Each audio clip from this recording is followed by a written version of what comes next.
Hi, pals. It's Ace.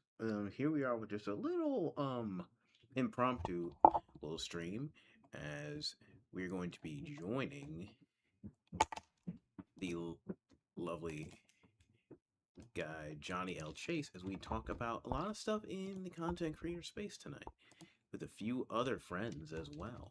So it should be a nice little time. So I hope that y'all enjoy.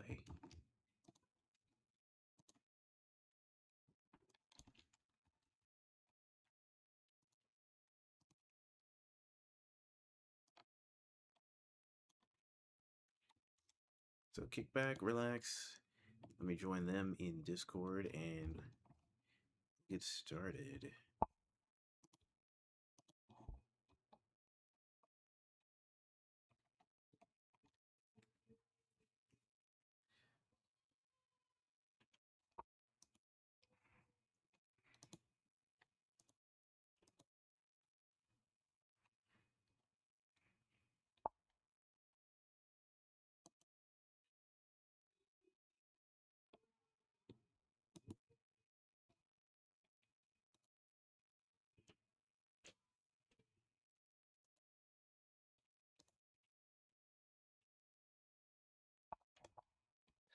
Hey, Ace, how's it going? There we go. Hey Shenzo, how you doing? Good, good. Okay. I think I broke one of my Discord channels. Uh So oh. like I made one specifically for creators just so I can pull people in and talk to them. And I think I put some stuff that was a little bit too hard. So I'm just gonna grab Robe, tell him to come back to this one. Whoopsie. Sounds good. No worries. Yeah, no trouble. Oh, No. I'm so dumb. I'm so dumb. Oh, I was rushing at the end of the night there because I stayed late and at work, and I gotta get this stuff done. Robe, can you hear us? Can you hear me?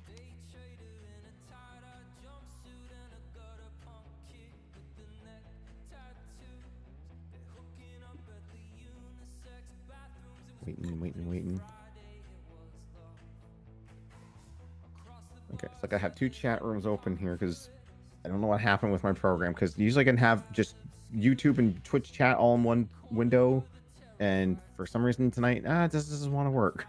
Just my luck. I feel that sometimes. Mhm. Okay, so we're gonna rock a 4-man crew tonight. Unfortunately, the Pumas cannot join us. Vin DM'd me, said that just the situation popped up and they weren't gonna make it. So How all's how good. how dare he, be like a responsible adult? Yeah, that's crazy, Honestly. right? Yeah. Yeah. How dare you? Responsibilities on a Friday. Yeah. How dare you have Crazy. family and responsibilities? Yeah. What the hell? Yeah, can't believe that. All right, we're gonna. Rope, if you can't hear us or you can't talk, please type it in the chats. One of the chats here. Oh, I forgot to. Are you still live, Shenzo? Yeah, I'm still live. Oh, I'm still live. let me give you a knock. I just Where started is the now, knock? so we should be good to go. Yeah. And are you streaming too, Ace? Mm-hmm. Okay. Let me give you a knock as well.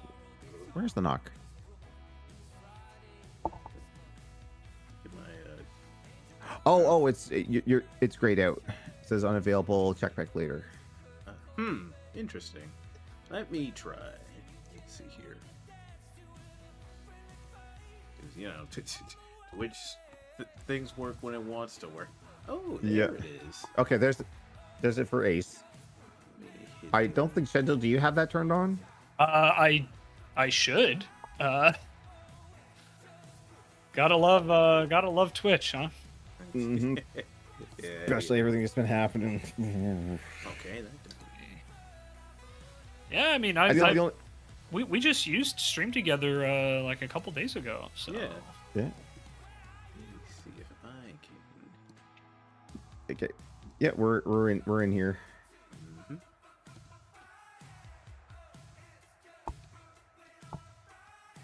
Yeah. I mean, the only good thing I can say about Twitch this week is that I got paid. Hell there yeah. you go. Yeah, I got my money. Ropes in my chat says his mic's being stupid. Okay. Oh, I forgot. You gotta turn on. I haven't used share together in a while. You gotta turn on shared chat, right? Yeah, Yeah. you have to actually Where's turn that that on. So, Yeah. all right. Well, Johnny, I have added you to my favorites, so now hopefully that will Yeah. not happen again. Yeah. Hell yeah. Okay.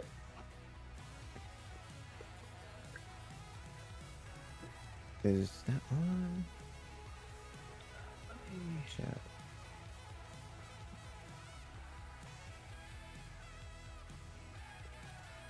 Yeah. Yeah, I figured Rope's Mike being stupid Okay. because Yes. Oh, Yes, there it it is. was. Hey. Hey, There Rob. we go. We got it. Well, man. So It- as I was just telling Shenzo and Ace, PZ was just like, "You ain't got a mic." Windows update. I don't know. I couldn't tell you. Johnny, I don't think the shared chat has been enabled yet. Oh. Okay, we... Yeah. Yeah, so I'm just looking and I don't see like anyone in Aces or your chat, for example. Yeah. Oh, your video.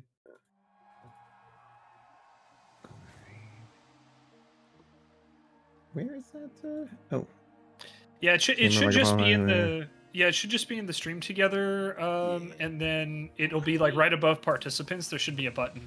Mm-hmm. share screens. Nope, not. Uh, Oh, there we go. Share chat's on. Okay, Yep, there it is. There we go. perfect. Shared chat. Now we Stuck it. go see everyone. Hi, everyone. Hello. Okay, your mic's not being stupid anymore, bro. All right, we're good. Yep. Good. Cool. Let me take a swig of this here. Oh, and what I'll do is I will now in Discord share my screen. Y'all can see the slides. Okay. Boom. There we go. And if I did this right, Ooh. nope. The overlay is not working. Did I close that down? Oh shit. I was trying a new Discord overlay with the reactive stuff like you guys got, but Get some fancy slides. let me reset.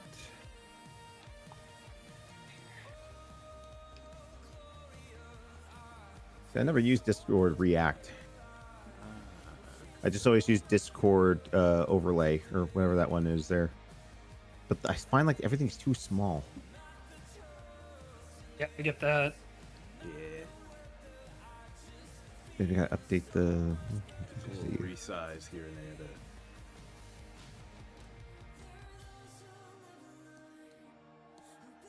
Oh, it's doing it side to side. Okay, never mind. Oh. I thought I had it going up and down, but okay. There we go. Just cover my start button. All right. Yeah. See, hey, that's me down there. Yeah. And this full screen. Boom. Oh, perfect. There we go. Now you don't even have to see it. Beautiful. Yeah.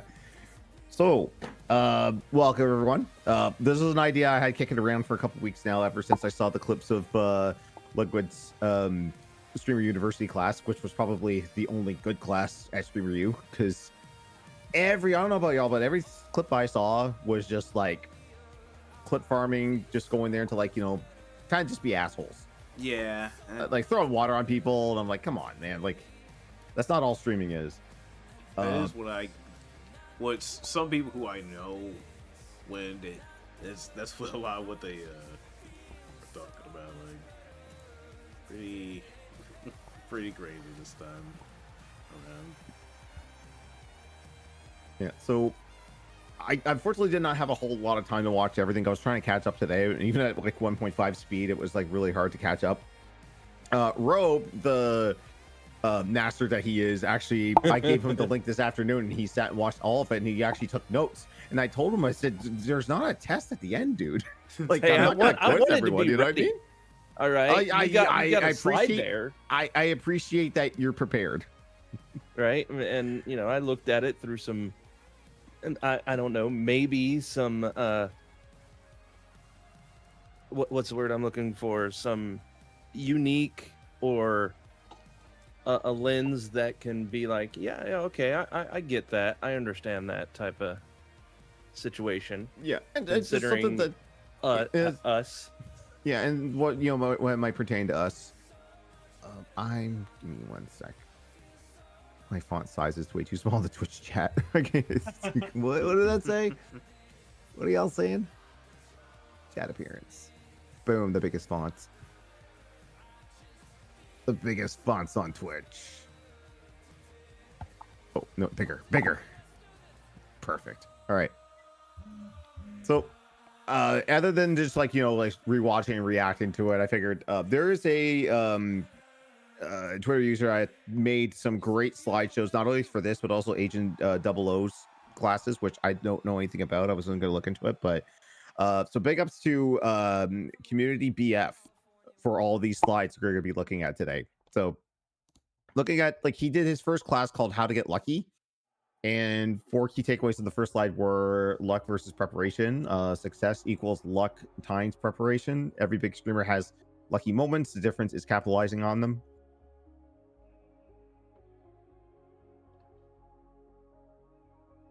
Okay. Sorry, I was going to throw it out there, but Rob, did you have anything written down on that, or?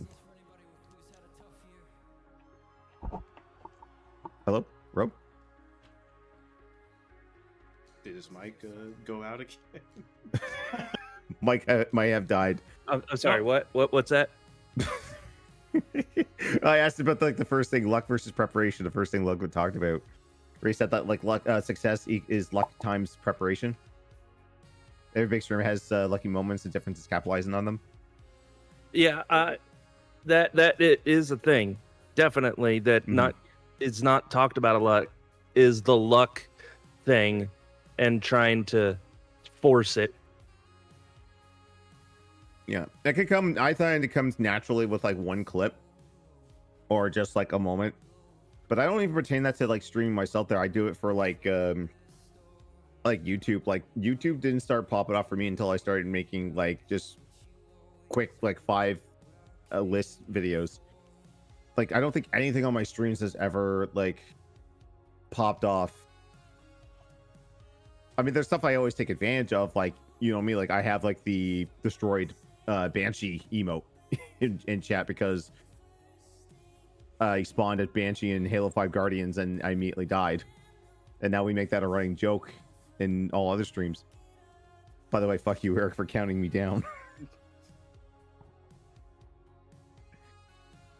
But like Shinjo or Ace, like, do you ever guys like feel like you had any moments that like kind of push more people to your streams?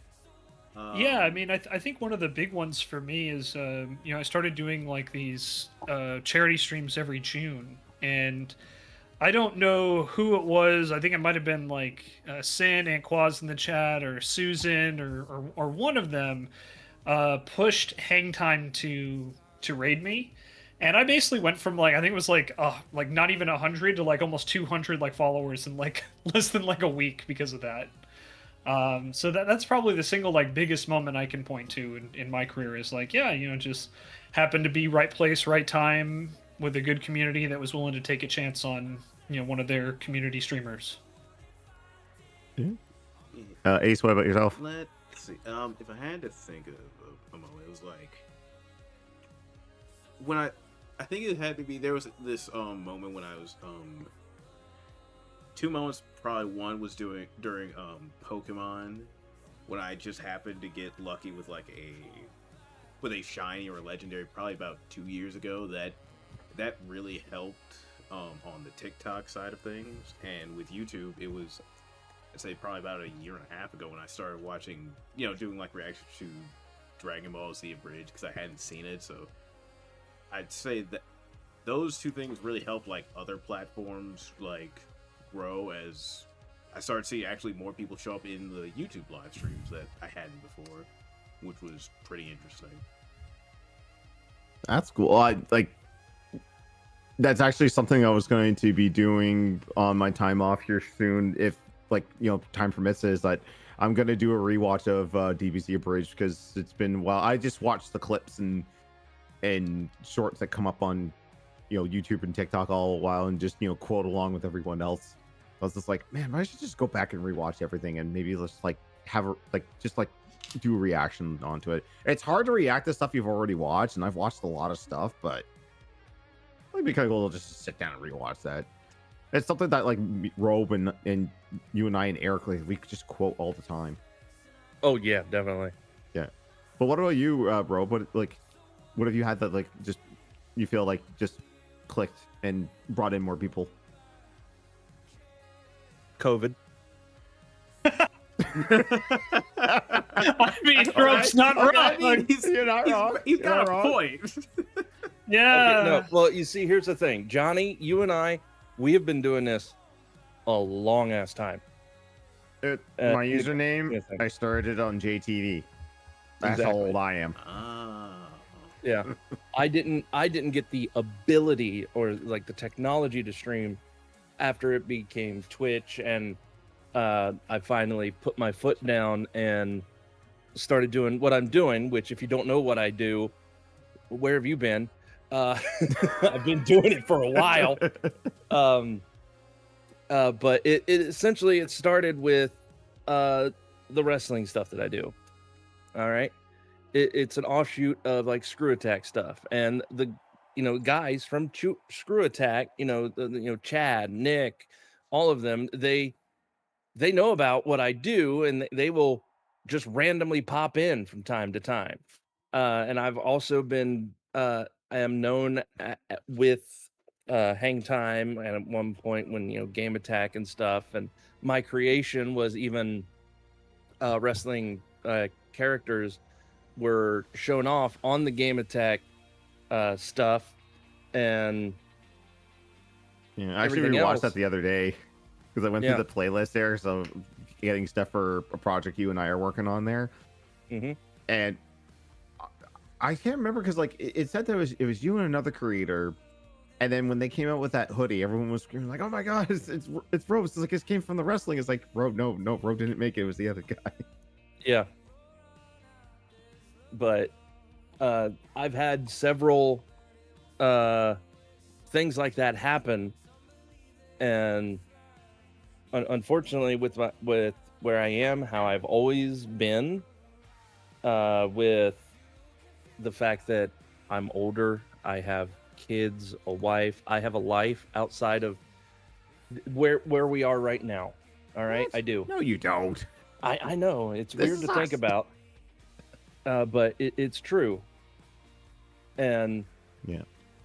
that's also why a lot of stuff in the streamer used stuff that Lud would talk about is like, well, that may be true, but how it pertains to someone like me is maybe not feasible, and it may not be feasible to a lot of people that aren't maybe younger and all that type of stuff. But the thing that really I can remember that really popped off on my channel, that wasn't me doing like wrestling programs and having big wrestling events when I was just streaming, was during the COVID lockdowns. Like, You were doing like Persona, right? yeah, I was doing playthrough of some stuff. I settled on Persona 4 Golden because it like had recently just released on stream, and I'd never played a freaking Persona game. And I was like, you know what? Always wanted to. Let's start with this. Ended up playing through the whole thing on stream, and people came in. There wasn't a lot of like chat traffic, but there were people watching because they were obviously watching when they did say something. It's like they were just here to see how I played through the story, who I chose, all that type of stuff. And unfortunately, that kind of thing. Everyone went back to work. Exactly. I can kind Exactly. of feel that. It's just like people had a lot of free time during COVID, and then when things started opening up again, it's like maybe I don't want to sit in front of my computer for 8 hours and watch streamers. I may have to go outside and do something. Yeah. Well, I can feel that. I don't know if you guys had heard what's been going on with Bruce Green. Oh, yeah. Shout out to Bruce Green. Oh But yeah. yeah, so for those that don't know, two things, because we mentioned JTV, and I just want to mention to anyone who doesn't know what that is that Twitch used to be called Justin TV, like way back in the day. I think that was like prior to like 2014, and then they switched over to Twitch, and then Amazon bought them out, and that's kind of where we are now. Yeah.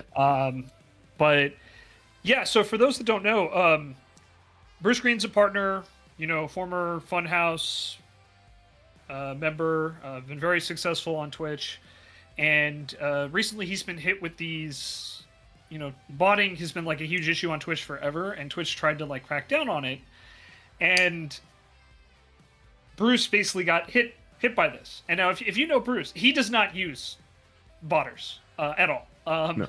If you even look at his numbers, it was like if he's using a botter, he's pretty bad at it. So, his numbers are, it like peak COVID was like, I think it was like between 2 and 3K, and now it's like between 500 and 1K, depending on what he's doing and the time.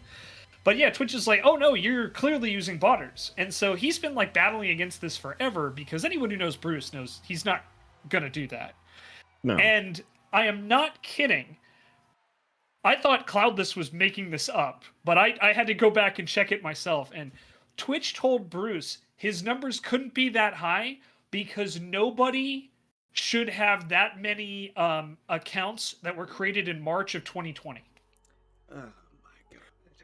I thought it was February 2020 when they suggested that, because that makes even less sense, because people were in lockdown until like March. I think, what was it, like March 17th is when they did the global I lockdown. think that was roughly, yeah. So, Yeah. yeah. So And I it's just yeah. And I just fact checked. Bruce left Funhouse around 2019. right. Yeah. Yeah. So like he's just like, oh, I'm done. I'm gonna just I'm gonna stream and then I'll do YouTube stuff all by myself.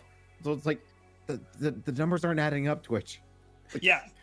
It's just a statement that, like with COVID, it's like, yeah, COVID brought in like this entire, new set of viewers. And so many people had their accounts created in, February or March of 2020.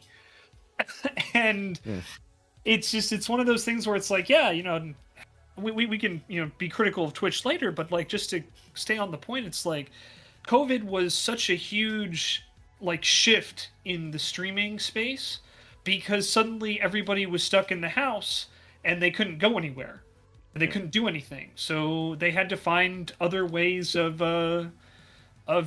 finding entertainment and socializing, and so streaming kind of took off. And once lockdown ended and RTO mandates went out, like, yeah, viewership has dropped significantly, and a lot of creators have kind of struggled to adapt to that. Or some just have straight up quit. Like, Yeah. I can count on like so many hands how many people like bought streaming equipment during COVID to do it just because they were bored. And then it's like, oh, I gotta go back to work. And I see a lot of people going back to work. I don't think this is sustainable, so I'm just gonna do this on my free time. Yep. Because it's like I said, like time is a real important thing when it comes to like, and if you're having to juggle IRL job or family or other responsibilities, so you gotta cut out something somewhere to get yourself in a healthy balance, or you're just gonna overload. So it's like, Oh, and Silly Boo Boo on Shenzo's chat says TV content was on hold as well, except for pro wrestling. Pro wrestling was essential. Yeah. Right, Vince. But even then, Smiles on like people's faces. some wrestlers like Roman, Oh yeah, like he's immune compromised because of leukemia. He's just like, I'm out. yeah. I did these And- 2 shows and like I'm not doing anything else until it's safer. Yeah, wrestling is such an interesting, like, I guess, case study in COVID, right? And like how they were able to adapt and make it work. But a lot of other, TV productions didn't have that luxury. And yeah, it's a very interesting. COVID was a very weird time to live in for sure, and it's still weird given what's going on. But that's an entirely different conversation. Yeah. But yeah, like I think Ace said, like, and no successful streamer ever wants to admit this, but like sometimes it's just all about timing, and sometimes it's all about who you know, and yeah, it's a pretty wild time for sure. Oh, they're telling me that it's on my stream or on Shenzo's No, I stream? think it's for mine. I think they're Oh, saying tell you just, to turn 20% up. Okay. yeah. Let me. Let me see if I can switch something here. Okay. Well, while you're looking at that, I'll go to the next point here. So he tells us to be delusionally confident. Believing people should watch you is the same ego that makes you hit go live. You need delusion, discipline, and systems. And it was a great point that was brought up, because this is something that I kind of see a lot of people struggling with. They have the mindset of like, well, that big streamer streaming, I shouldn't stream because everyone's going to go watch him. Your audience, that big streamer's audience, is probably not your audience. And it doesn't matter in the long run. It doesn't matter if you're streaming at the same time as somebody else. You've got your audience. I know it's nice to go and see like, oh well, I wish that was my audience too, but if you're worried about you're going up against everyone essentially, right? Yeah, for the most part. Absolutely. I mean, one of the single biggest obstacles that Twitch has is that all the top creators basically just cycle through the same viewers. And so it's like, if you watch like any of like the top creators, odds are pretty good that they're going to be in other top creator channels as well. Whether it's like, Kai Cenat or Emaru or, anyone in that like, echelon, right? So it's pretty wild because like it Ludwig is correct, but at the same time, Twitch themselves will tell you that you have to grow your audience on a different platform.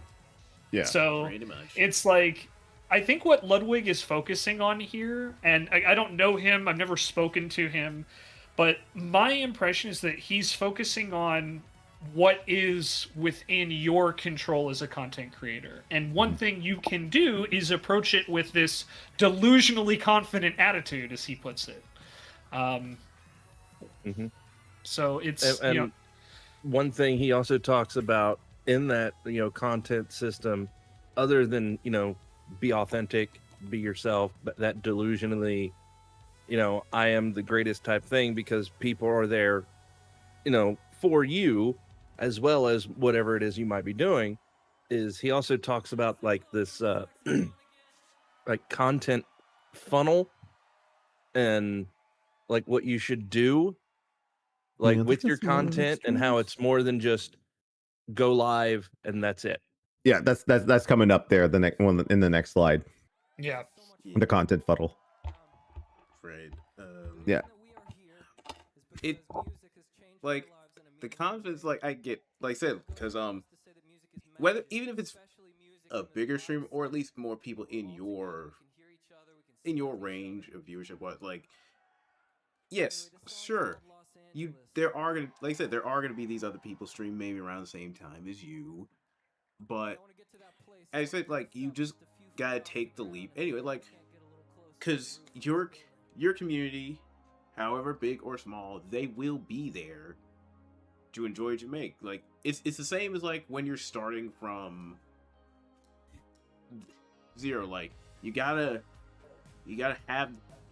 put yourself out there and put on the big face, even if you're only streaming to a few people, or even if people start trickling. Like, hey, sure, there are multiple people that are streaming the same time as you, but that shouldn't stop you from doing what you do.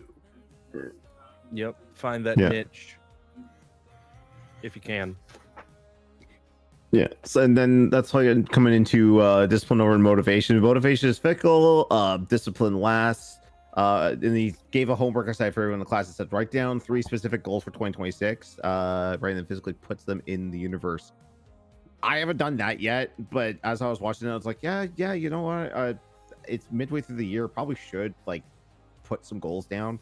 One of mine though is to get up to 4,000 subs on YouTube, because I've been putting the work in, but I've been noticing that the subbing has kind of dropped down a little bit. I guess it trickles every now and then, but like I've been noticing it's kind of slowing down a bit. So I'm gonna try and do something brand new, try and bring it in. But I've also watched a bunch of other creators that they're doing things, I guess, because I'm guessing like I've been seeing there's like apparently some type of new algorithm going on where like shorter intro or no intro at all. Like some people have like elaborate intros that are like maybe 5 seconds long. Before they were like 10 seconds long, and now I see them like don't even bother. They're just like, nope, bam, right into the content. Let's go. Yeah, I don't know if you have this on a future slide, Johnny, but that is something Ludwig did talk about in his lecture.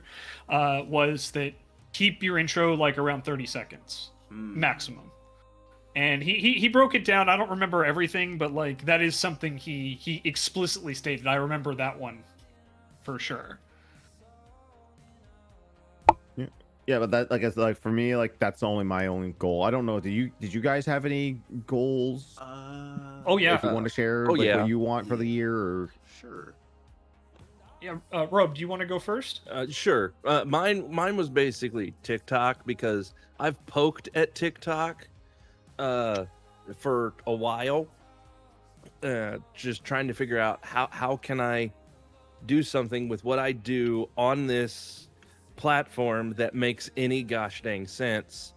And so recently what I've been doing is, after I have streamed my wrestling program, if you go and look at my TikTok, what I do is I basically pull out what I think are the best matches from a particular show, like one or two, and I'll take it, I'll edit it so it is, the proper format for TikTok and everything else. Maybe I'll cut it down, so it gets to the match and gets to the point or whatever. And I'll stick it on there, and I'll do that, and I'll like schedule a few for like a few days if I can, if I have them.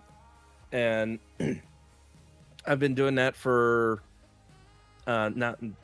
since I've started for a few weeks, and it's actually been doing relatively well. Some of them, I'm guessing because maybe of what happens in the match, they're not being pushed out or something, because it is wrestling, it is violence, and there can be blood, but like I'm getting a few hundred views on some of them, which is a lot better than what I used to have, which were like maybe in the double digits on some short form stuff, depending on what it is. So yeah.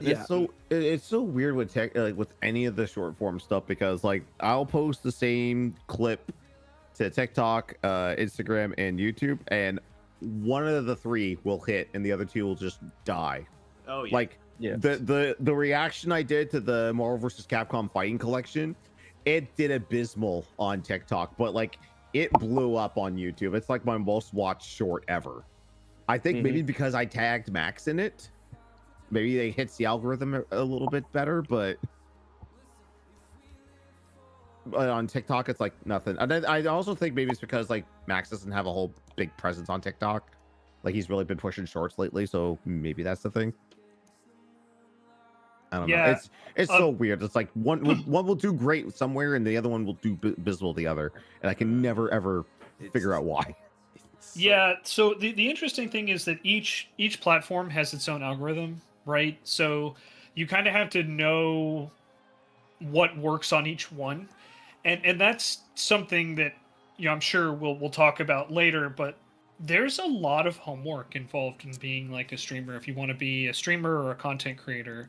Absolutely. And there really isn't any formula that works for it. Part of why I really appreciated, like, I think it was like Ludwig and Cinnabrit and Valkyrie, those three I think approach Streamer U with like, I really want to offer like stuff that good advice, right, to anyone who wants to be a streamer, rather than like offering, I don't know, and I'm going to throw a little bit of shade at a certain big content creator, but like making everybody like pay a bunch of money to attend a course that's going to be literally obsolete in like 3 weeks when the algorithm shifts again or when the trend shifts. but it's something that like it is in many ways, and this goes back to I think what like Ludwig said in the first slide is like a lot of your success is luck, and that goes doubly for shorts, I think, and short form content, because you never know what's going to land. In my example, I've only had one thing break, I think, over 1,000 views, and it did 4 times like better than most of like even my best performing ones, and it was because it was a Ray Narvaez Jr. cameo in Repo. Like we had his Ace, you remember it was his really creepy Yes, Fugi that's Froggy from Maid. Mr. Electric, Ray Electric from and it's like for whatever reason, just because Ray appeared in it, it was like I just put a hashtag Ray Narvaez Jr. and then a bunch of people who were Ray fans came in and they tagged Ray and they tagged Glasses Journal, his manager. And it blew up on there. So nice. The conversion rate was non-existent as far as like views to follows, but it is my best performing video, and it's not even close. Yeah, I feel that for sure. Like currently, like on Instagram, like because that's usually where I'm posting a lot of the video game characters I've been drawing for like the last year or so, and it's interesting to see which ones work and which ones just kind of just get just like whatever. Because so far out of the ones that I've done, the one I drew of Sora, the Hollow Knight one, and Cuphead and Mugman, which was this week, have been in the 1K to 2K, where everyone is in like the 100s, and it's just like a baffling, just like I don't get what specifically made these 3 stand out. It's like I'm happy, but at the same time I'm like, so why not the rest of them? So I was like, what's going on here with the algorithm? Like, I don't know. Oh yeah. Well, I think it's probably more because like Kingdom Hearts and Hollow Knight and those series are pretty popular online.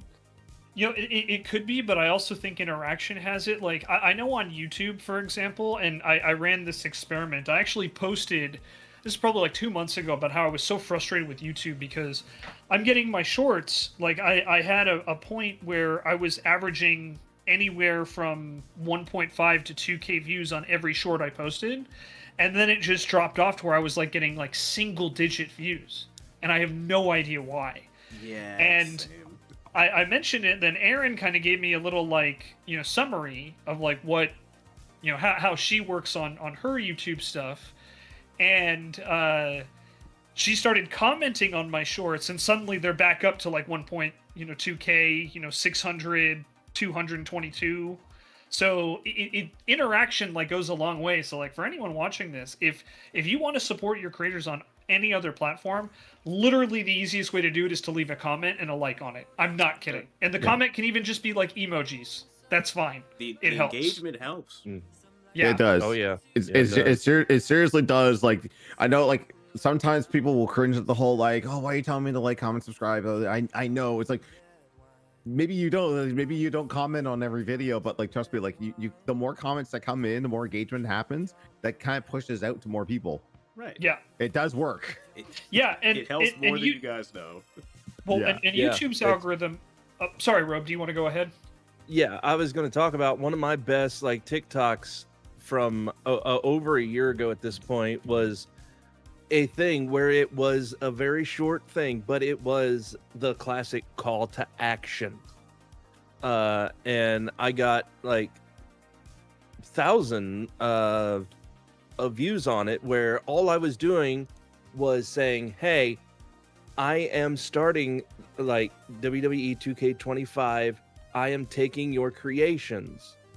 If, and it's not even a minute long, none of that type of stuff. But because I basically did all the stuff, it's like, hey, like this and, leave a comment and, if you want in and, spread it. And, I did like, that's all it was. It was a call to action for this thing. And it's my biggest thing. And so that, yes, it does work.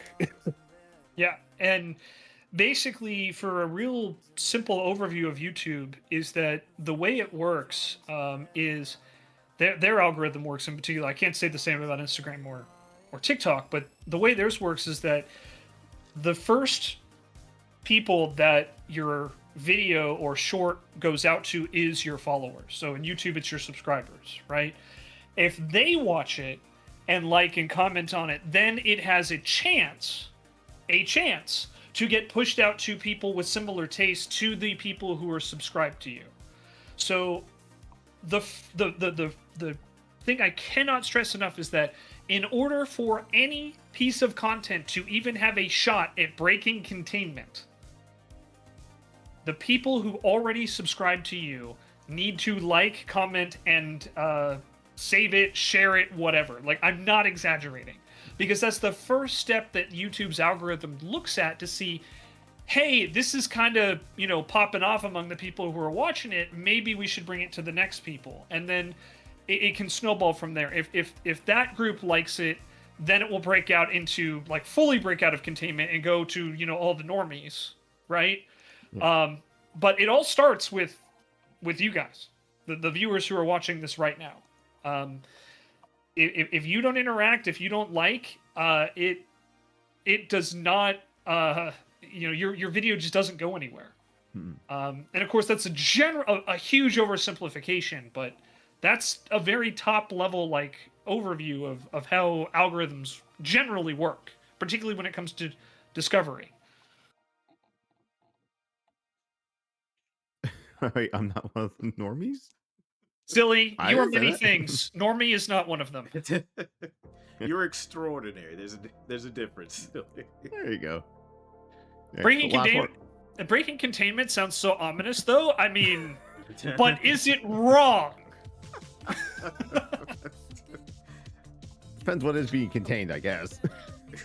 Look. I view everybody in our circle as delightfully weird. So, take that for what it's worth. Absolutely, yeah. Don't even get me started on wrestling fans. Am I right, Robe? Oh goodness. Wrestling hardcore wrestling fans. Nobody hates wrestling like them. Okay. Yep. Yes. No one hates wrestling more than the people who like wrestling. Exactly. I think they like wrestling. Yep, and that's the case for a lot of fandoms. But wrestling is a special breed for sure. Yeah. So last one on this slide here was study your goats. Pick 3 streamers in your niche. Study what you admire, their funnel, authenticity, humor, and consistency. I got like 2 out of 3. And Robe knows who I'm picking there. Our boys at Hang Time, Bull and Grayson. Right. Mainly because, like, they and I can't tell. I'm gonna sound like a broken record, but it is criminal that they don't have more people watching what they do. Agreed. Because what they ridiculous. do is so much different than everyone else. The thing that Sean always goes back to, and I completely agree with this, is the road trip. Oh yeah. Yes. Oh, that was great. That was such a good time, and it still boggles my mind that Twitch wasn't putting more eyes on it, because no one's doing this. Yeah, at that time, no one. And this was like not peak COVID, but this is like close to, like, okay, we're kind of getting back to normalcy. Like, okay, people can go out as long as they're masked. You know what I mean? Like, more people are going out as long, social distance, whatever. But, like, they were trying to get the IRL stuff going, and, like, just Twitch wouldn't do it. We're like, no, we already got a whole bunch of IRL people. Why do we need this? It's like, because they're driving around, they're doing a loop around America. They're literally driving around the entire country, which is going to take at minimum about a month. Right. Yeah. Instead, it's like, look, we already have enough IRL people just check. Why do we need, like, because this is something that these people aren't doing. Like, I imagine Twitch is probably like, well, crash your truck into oncoming traffic. Maybe then we'll talk. oh my god. Like everyone else. Look, my god. man. Yeah, I could go off, but I don't want to derail us too much. But yeah, like I to your point, Johnny, Hang Time, they should have a much larger audience. They really should. But who are your other two channels, Johnny? Well, for me, it's Maximilian. Maximilian, Mostly dude. just Yeah. for like, Fair yeah, enough, fair. because like for the two things he does most, like, you know, his solo streams, like he's very informative about games, especially fighting games, why he loves the stuff, Final Fantasy, and then on the weekends, if he can get the other crew together, Steve, Kenny, and Simmons, to do video games, it's just like four dudes hanging out, and sometimes the wives and the kiddos coming in. Like, it's just a chaotic scene, and I just love those moments. They're just like, it's just, you know, people hanging out playing video games and just yapping about video games. I'm sensing a theme here in what you like, Johnny. Which is just people yapping and playing video games. People yapping and having a good time and playing video games. I mean, that's what Hang Time's all about. So exactly. And who's number 3? Do you have a number 3? I was trying to think. Well, I mean, he doesn't stream, but it's gonna be like Matt McMuscles, formerly of Super Best Friends. Oh yeah. Oh, Just like yeah, all the yeah. informative stuff he His does. videos.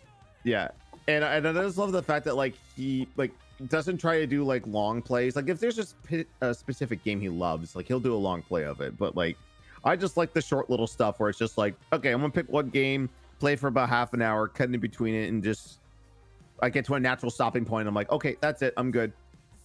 Or he'll do the stuff that he's done on the weekends where it's just like, okay, let me go to the Super Nintendo catalog. What games have I never played, or which ones have I never seen before? And I'll just bust out a marathon of that. He's actually one of the ones that like he did a 9-hour.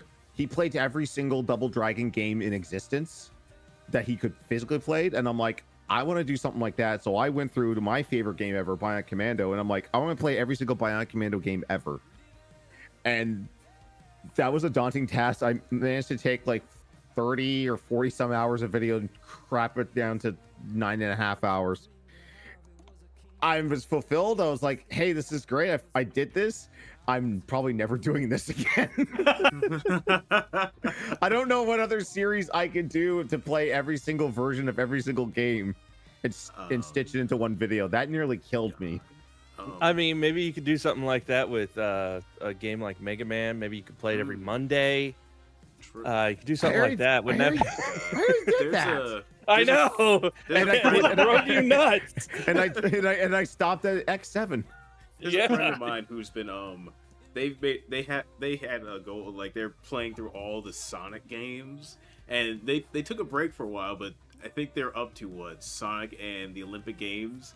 And when I see things like this, I just sit in my head, I'm like, you have more commitment than I do, because the idea of playing through or even beating all of these games is just like, this is a dip into madness. Did he get to what was it, Dark Brotherhood? Is that the one on the DS, the RPG from BioWare? It's they're they, but I think they hold on, they have a Google Doc for this as well. Okay. All right, well, I remember they played it, I just don't think they decided to continue it. yeah, we'll circle back to that for sure, but Yeah, Dark Brotherhood. Yeah, that's what it was called, Dark Brotherhood. yeah, that was man. Every time I think of the Sonic games, I just think of Canucks putting himself through all the 3D Sonic games. And Wow. Look, some of them are a good time. Not all of them, but that's besides the point. Yeah. oh yeah, for sure. I'll be a defender. I don't think Sonic Rivals was bad. Like, a lot of people are just like, oh my god, it's like, you got to make an OC. Look, It was interesting. Sonic Rivals was bad. Now the one with the Kinect, that's a different story. That's the bad one. Free Riders. It Free doesn't Riders work. get burned. It doesn't work. It really doesn't. So I don't know if not to just to kind of get us back on track here. I don't know. Do all of us want to go through kind of who our goats are? I mean, we put Johnny on the spot, so Sure. Or I just want to be respectful to like everybody's time. Yeah.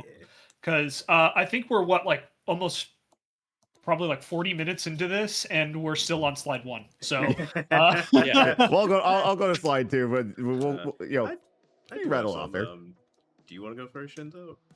yeah, I'll go first. I mean, for me, hang time. Sean and Grayson are huge inspirations to me, both as people and as creators. Ray Narvaez Jr. is the other one. I think anyone who watches my streams know I steal pretty much all of his jokes. So, I've already got the imitate what they do part of Ludwig's advice.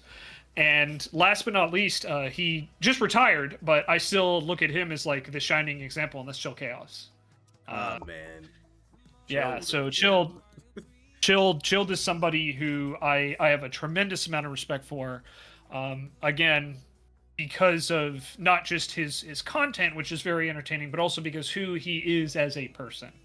And that's a big thing for me, particularly in the world of content creation. So solid. I think for my 3 inspirations, I think I want to stick to people who are not in the super big range, because obviously like the big ones like Hang Time or Rays, but I want to stick to ones that I've at least met in the more recent years. Sure. Like for example, one of them is Real Mama Eagle. They are someone who usually does a lot of Pokemon, Wordle, and like a lot of sports content. I met them when I started out, and I've seen them go from like very beginning to more Twitch partners, and they've always been an inspiration because they've always been more vocal about, like, if they like something, they'll talk about, or if it's some obviously going on in the world that's just like, we all know, like, this sucks, they're gonna just be upfront about it, just keep it real as it is. And I just like how they've built their community to more coalesce more of these good people that are just someone you want to hang out with, which it's hard to do that, especially when you're trying to grow, and then you're also trying to weed out a lot of just the negative. So I feel like they've done a good job at that. Another one that comes to mind is someone I know called Jazzy X Kitten. They are currently doing a partner push as it is, and their community has fit this necessity. I feel like for, again, like, they've built this community that is more. It's like, it doesn't matter what you play, or it doesn't matter if stream breaks, or doesn't matter if things go wrong. It's a community that is built that's like, hey, we're here for whatever, whenever. And as chaotic as it gets, I like that idea. And I always wanted to try and, like, build on that, which is kind of how things are today. But and then finally, the other streamer that comes to mind that I feel that I could take some inspiration from is actually someone I met in the Twitch Guild. Thorminger.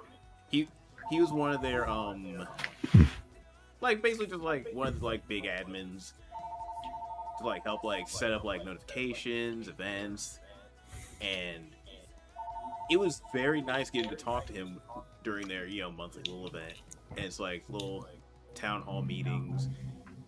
Seeing their streams, they were really cool and informative about not just like stuff with stream, but like also like talking about interacting with like Twitch higher ups or sponsorships and stuff like that. So it was nice meeting people like that were, despite how they've grown and how big, it's like, meet someone who just feels like down to earth, Yeah, for sure. Yeah. So what about you, Rob? What about you? Okay, yeah, I can answer this pretty easily. Probably the one that I have in common with a lot of you is Hang Time, but for me that technically goes all the way back to like freaking Screw Attack, because they were like one of the first ones I ever really can recall being like streaming video games. You know what I mean? And if it wasn't for them, I guess a side shout out to a guy called Sergeant Harvey or Tom, because they big ass Tom. Yeah, they kind of put the ideas like, well, I mean, if these jerk bags can do it, I could do it, so like, yeah, like Hang Time, mainly them for like the community, the camaraderie around the streaming and video games, whereas another person would be I don't know if anybody here will know these next two or not, but hopefully you do. I don't know. One is a guy called Carnage.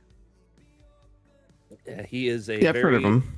Yeah, he is a very OG guy. I watch him, and basically we are very like-minded in like what he enjoys, what he plays, how he streams, because he's informative, and he really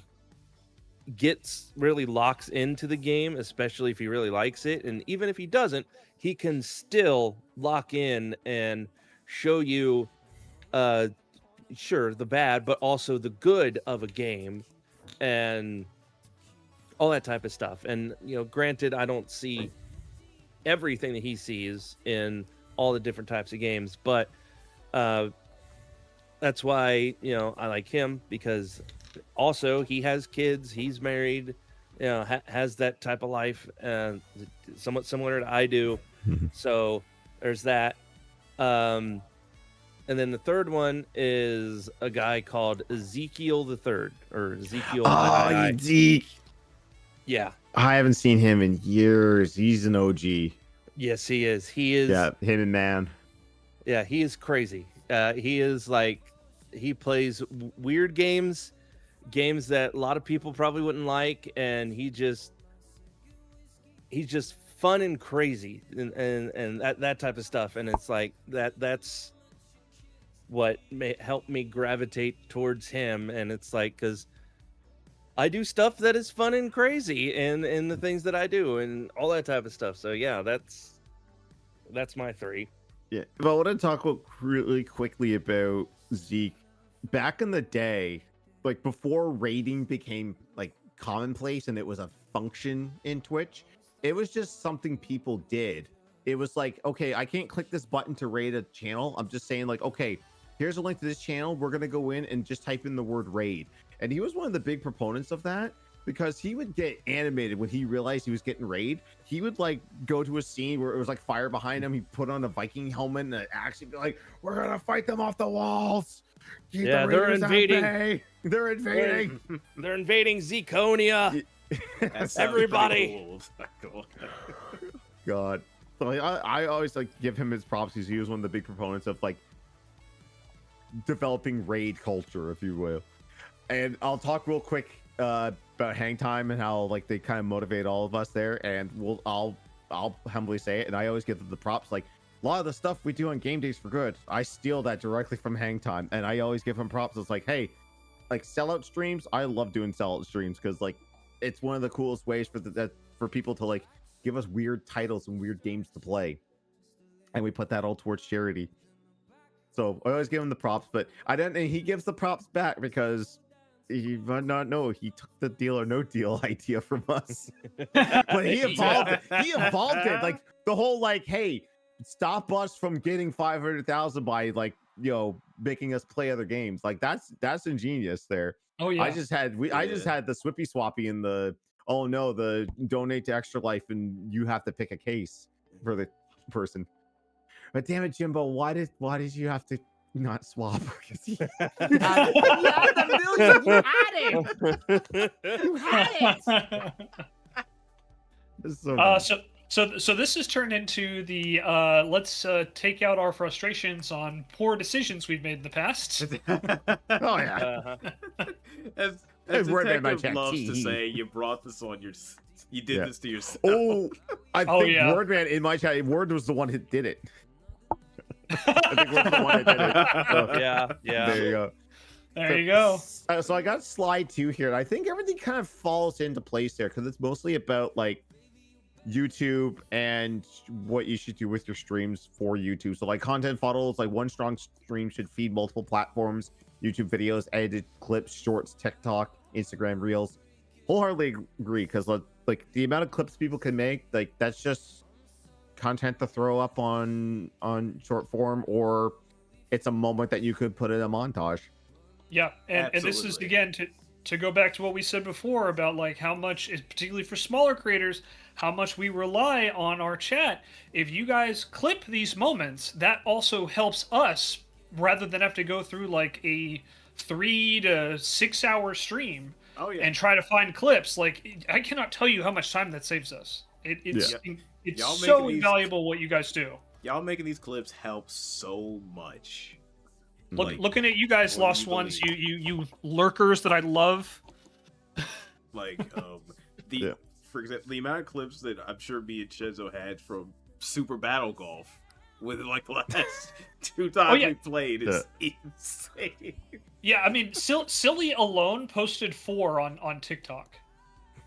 Just tagging me in them. Just Silly posted 4. So yeah.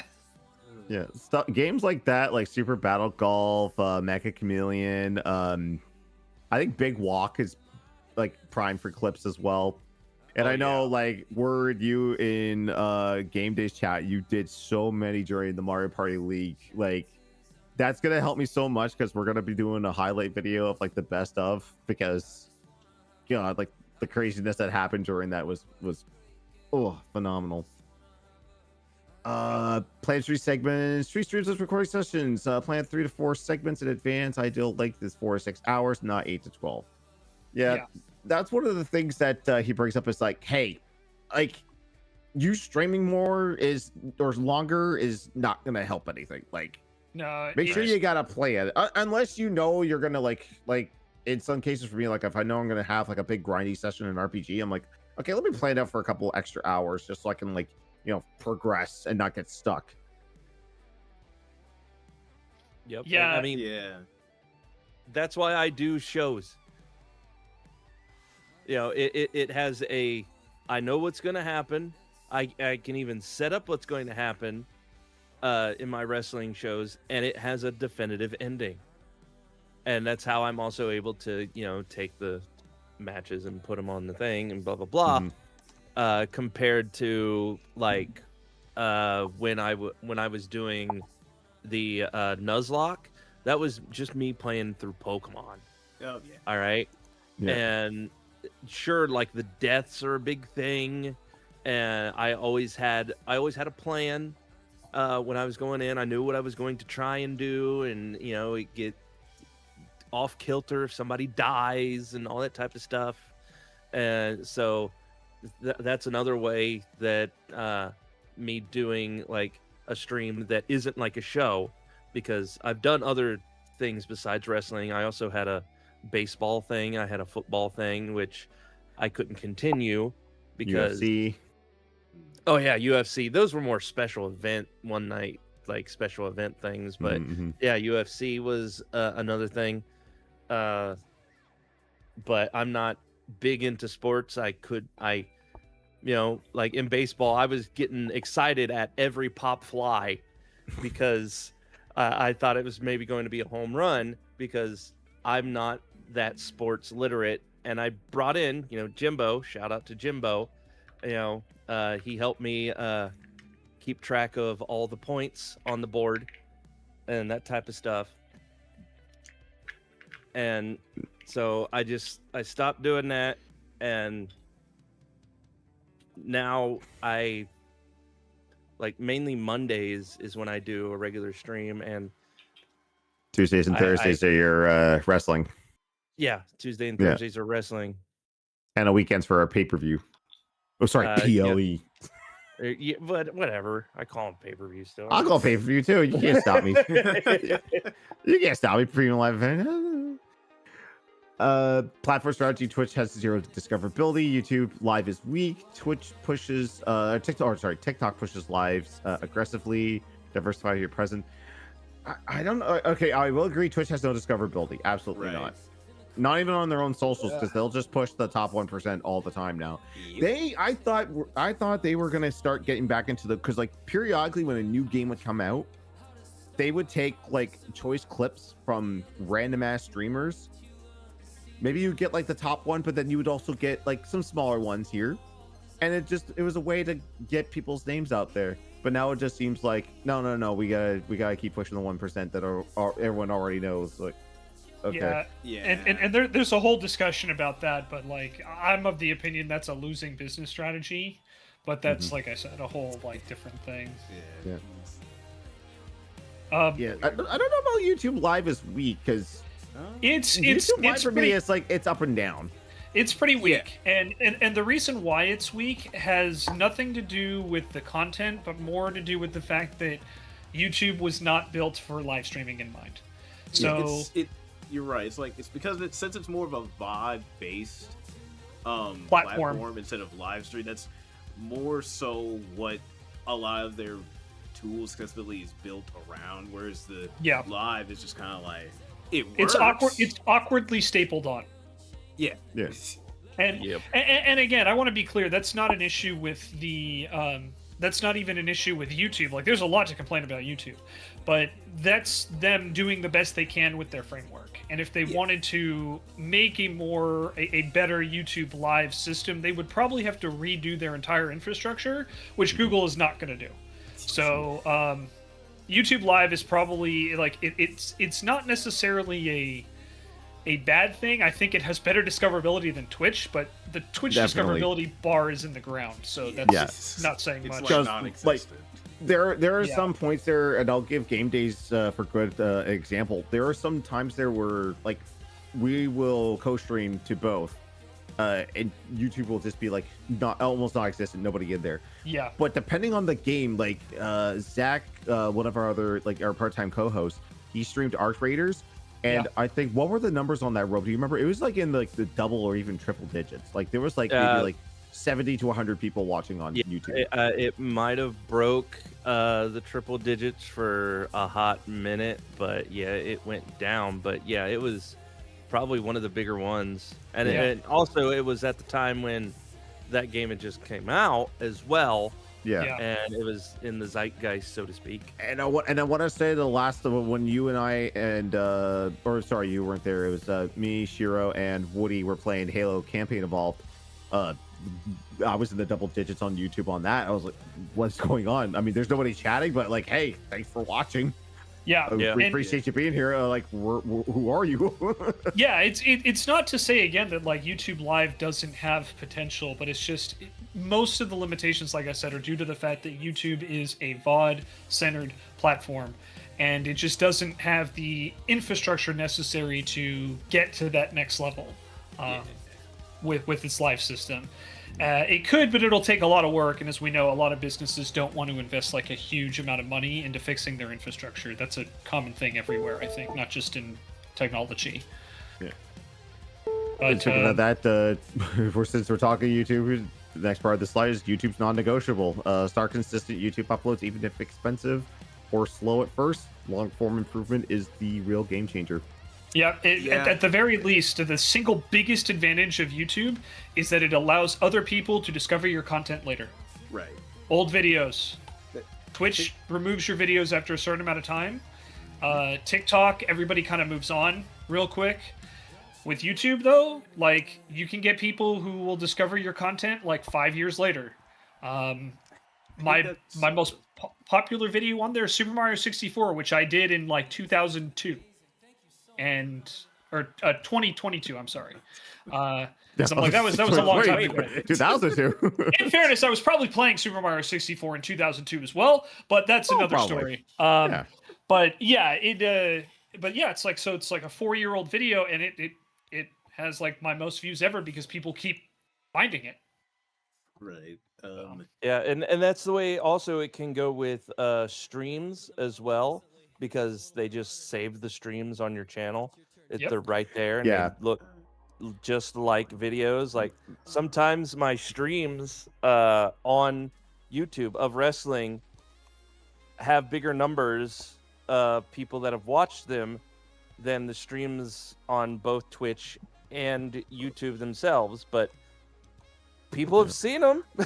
Yeah. Like, and that's mainly why I dual stream now, is that especially now that like Twitch will not save your highlights unless like you're over a certain amount of hours.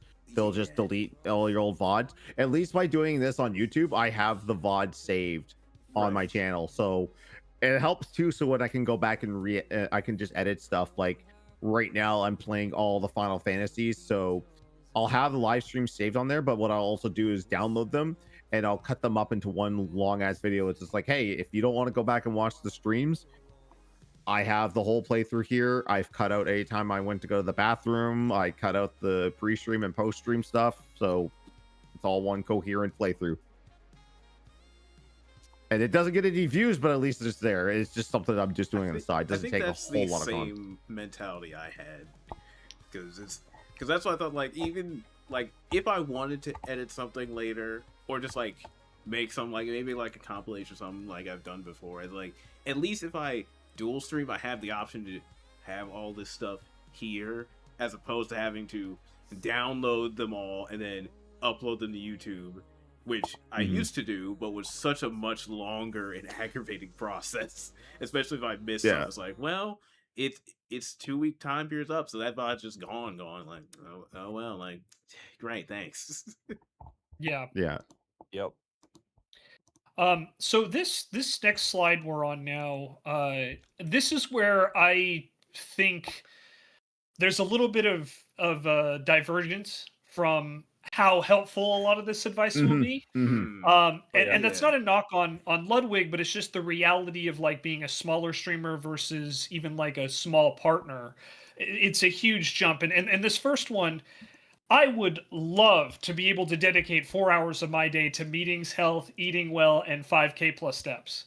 Yeah. But as someone who works full time and has a house full of animals, I am very, very fortunate if I get like an hour to do that a day.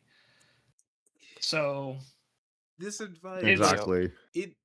It's hard to do for sure. You're right, but it yeah, is nice to at least try and find something, even if it's not a whole day, even if it's like an hour or something. Yeah, like, that's what I mean. Like, I don't mean that like this is bad advice. I just mean it's not necessarily going to be the same for a small absolutely. creator. Because I feel like for this one, the schedule and sustainability, it's more targeted for the people that are actually already still doing are just doing this as their 9 to 5 already. Yeah, it's not for the people that have a 9 to 5 and they're just doing this on the side. Like pretty much all of us right now. Yeah. Like for me, like for me, it's like I get up, I eat, I go to work, I come home, I eat again, and maybe I have a couple hours in between to prepare what I'm doing, or if I'm doing other things. Like today, like I did my 9 to 5 at 9 to 5, came back, eating while I'm preparing all this, and I feel like it's not consistency with the steps. And I have no meetings because I have no employees. Like he's talking about his 15 employees he has. I'm like, ooh, that's gonna come up in slide number 2 when the finances come in. You know what I mean? Yeah, and again, it is good advice, but it's like if you just put everything he's already talked about together, right? Like having that funnel, editing, planning out your streams. Like how much time does that take? Which is one thing I noticed he omitted from his presentation. And again, that's not a bad thing, but this is where that kind of separation between like, okay, this is like Johnny said, this is more advice for people who are already doing the 9 to 5, not necessarily people who are trying to juggle, an existing 9 to 5 and streaming. So, for me, it's like I can just talk about with my stuff. Like I've talked about this with one of my community members, TechWiz, and TechWiz suggested, rightfully so, like, hey, maybe you should look into hiring an editor. And it's like, well, I can't afford an editor, But the thing is, so it's like when I do my editing, it's like I have to dedicate like one day, out of after work, to edit my videos. Because it's like, and I'll try to knock out like 5 or 6 videos, so I'm good for like a week, right? But that can take me, even like with the way I do my editing, which is not, I don't do highlights, I don't break it down. I really just removed the fluff, you know, and even that will take me like, you know, to get like 4 to, you know, 6 videos, depending on the length. It'll take me anywhere from, you know, like a couple hours to like 6 hours. Yeah. So just to do my editing, and that's not talking about like promotion and uploading and doing research on like what trends and what hashtags to use, like thumbnails, yeah. Oh yeah. So, you know, like I said, is that I don't necessarily feel. I think this is actually really, really good advice. It's just I just don't think it's realistic. I just don't think it's realistically applicable for anyone who isn't already a partner at minimum. Yeah, like the amount of time, like when I've taken a break from like just posting like regular YouTube videos because like with college especially, it's just like so much of my time is going towards that, and it's like I said, like some videos take especially the longer will take a few hours home to just put together, edit, and then upload. So it's like just don't have the time to do it. Like maybe once college is gone, I have a bit more free time, I could put in the time to do that. But if I want to have time to just like decompress or something, I gotta cut some time somewhere. Exactly. Yeah, I'm sorry, Brad. Yeah, well, I was just gonna say a lot of the things. Yeah, we are at that point because, like, I don't know how old a bunch of you all are, but like, you know, if we're we're approaching, you know, we're in our 30s or 40s, and you know, like me, for example, I got a full-on family. I got 3 kids. I got a wife. I got a house, all that type of stuff, and as much as I love my wrestling program, you know, my kids and my wife come first. Yeah. Right. You know, I can't stream constantly. I mean, some of my streams, they can go on for maybe 4-5 hours, but you know, sometimes it's not realistic because of things I have to do, and like I can't become, and with the time that I do have, I can't become like a content mill.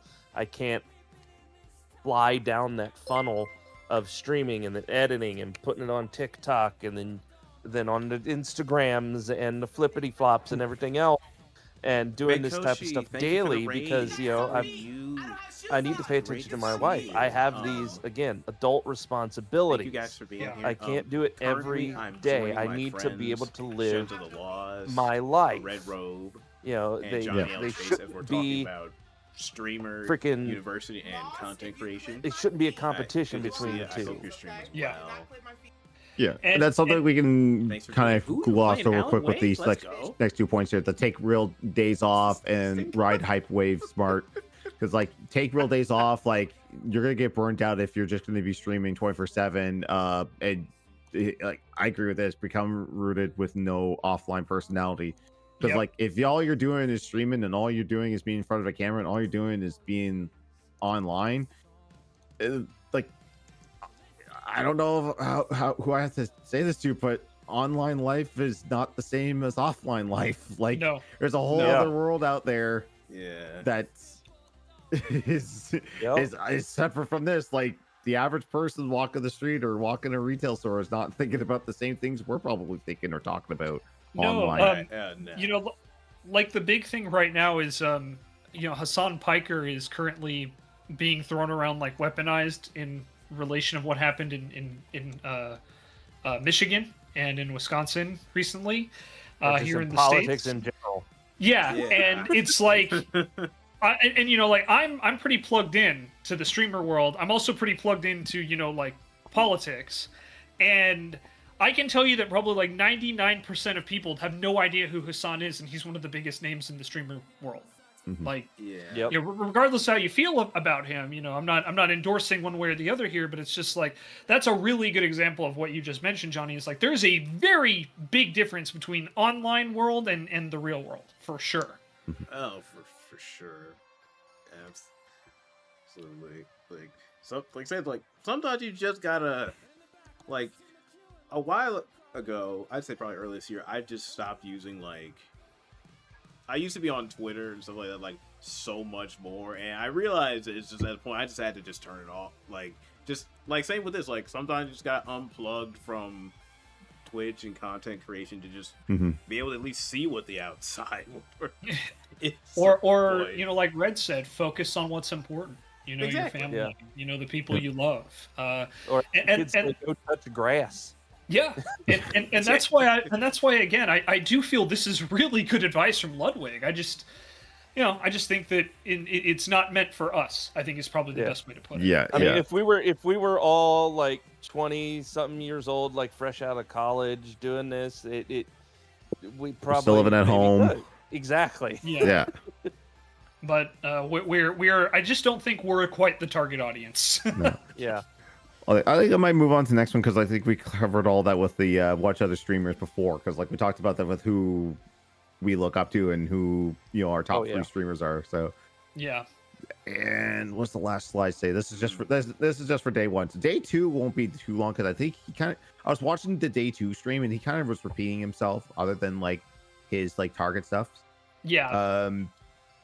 This was kind of interesting. He said 92% of streamers never go live a second time. Yeah, that is actually a true Absolutely. fact, a true statistic. Yeah. They said like the top 1% on Twitch are only 20 average viewers. Yeah, most progress after hype. Yeah, if you are getting double-digit viewers, you are in. I think it's like the top 2.5%.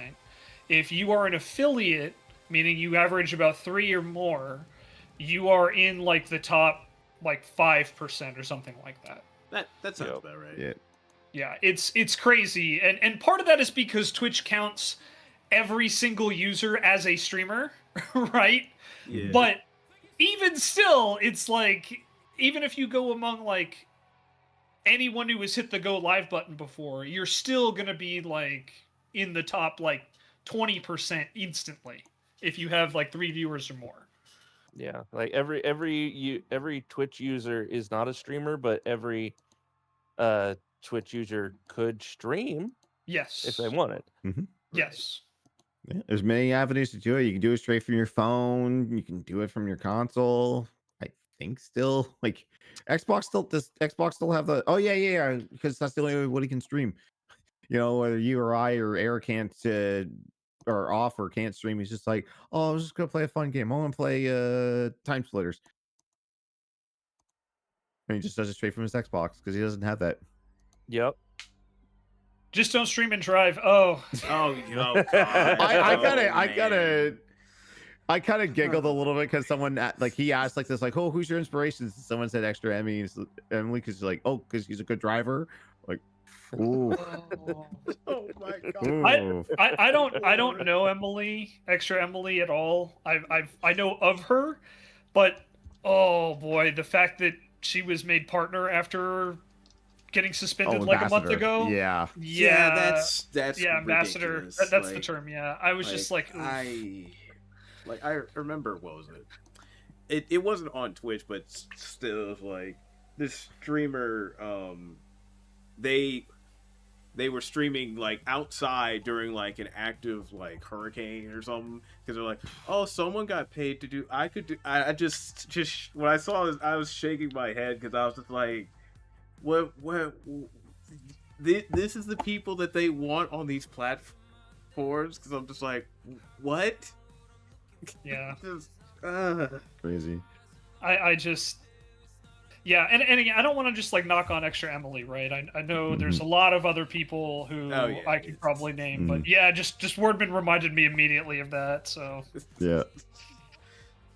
So he says here, differentiate yourself. Most big streamers are bad at providing new value. If you're hungry and systematic, you can replace them. I don't know. I mean, like, the only time I would see like a big streamer like losing everything is if like they just did something bad or they just said, okay, that's it, I quit. You know what I mean? I don't think you'll ever replace someone. Right. No, I mean, you could share the same space. I feel there's enough room for I mean, but big streamers, but if you do something like that, if you're looking at it to try and provide some sort of new value by looking at yourself, like we have our people that we look up to, but you could very, very easily and quickly turn yourself to basically doing exactly what they do without being your own thing. It's like you become them in a streaming form because you're doing exactly what they're doing. So yeah, it's a fine line to walk, right? And Exactly. again, this is another piece of advice that I think as a whole, like from a top-down perspective, I think it is good advice to, try to do something that stands out, but again, it doesn't necessarily guarantee, success. Like we talked about with Hang Time, like Hang Time literally drove around the country. Who else did that? And it didn't result in any significant, they certainly didn't replace any of the top streamers, right? No. So it's like, I think this is more of like, it's one of the fundamentals you need to do, but alone it doesn't necessarily bring you success. Right, because I mean, in this day and age, the IRL streamers, they're granted not going all around like the US driving, but they're doing something similar where they're just sometimes just walking around a city and interacting with people or going to some bodega or whatever, depending on where they are. So, like, come on, there is a connection there, but like, Speaking of that, we go on to the next one. Their relationships matter. Connections made at events last longer than temporary view bumps. Tends and effort decide who gets the opportunities. I think this is more for like the people at the stream review though, but like that's like, something like I have been trying to tell myself, okay, I have to get out of my comfort zone and I need to start talking with more people. And that's also, one of the reasons I asked you guys and put the call out to say, hey, I want to get some people on a call, talk about these things, have a conversation. And like we talk a bit here in our respective Twitch chats, but I think this is like the longest conversation a lot of us have had on a call. And that's one of the things I told myself, okay, I need to change this. I need to like start reaching out and collabing more and trying to make good content with people. Other than just by myself, you know what I mean? Just networking in general. Yeah. Like oh, go ahead, Ace. I'm sorry. That's like one of the things from like being in the guild, it's like I've been trying to like I said, like get out of like the old like anxious or introverted sense of like get into more like these events that they have going on, which is hard to do with how my brain works sometimes, but it's something I've been working on like this last year, and it's allowed me to meet a lot of new people, which is great. And it's been fun, but it's hard. But if, like you said, like meeting people, collabing, like these things matter, because like you meet new people, you could bring more people in, and it's just like you could build like long time friendships doing stuff like this. All it would just take is just like it's that first step. You gotta think like there's Sincerely Indie, one of those friends right now that I met. Like it just takes just a step out the door. That's the flip side of that, and this is just me being cautious, and yes, from personal experience, is that you have to be very careful about like who you trust and who you let in. Oh, of course.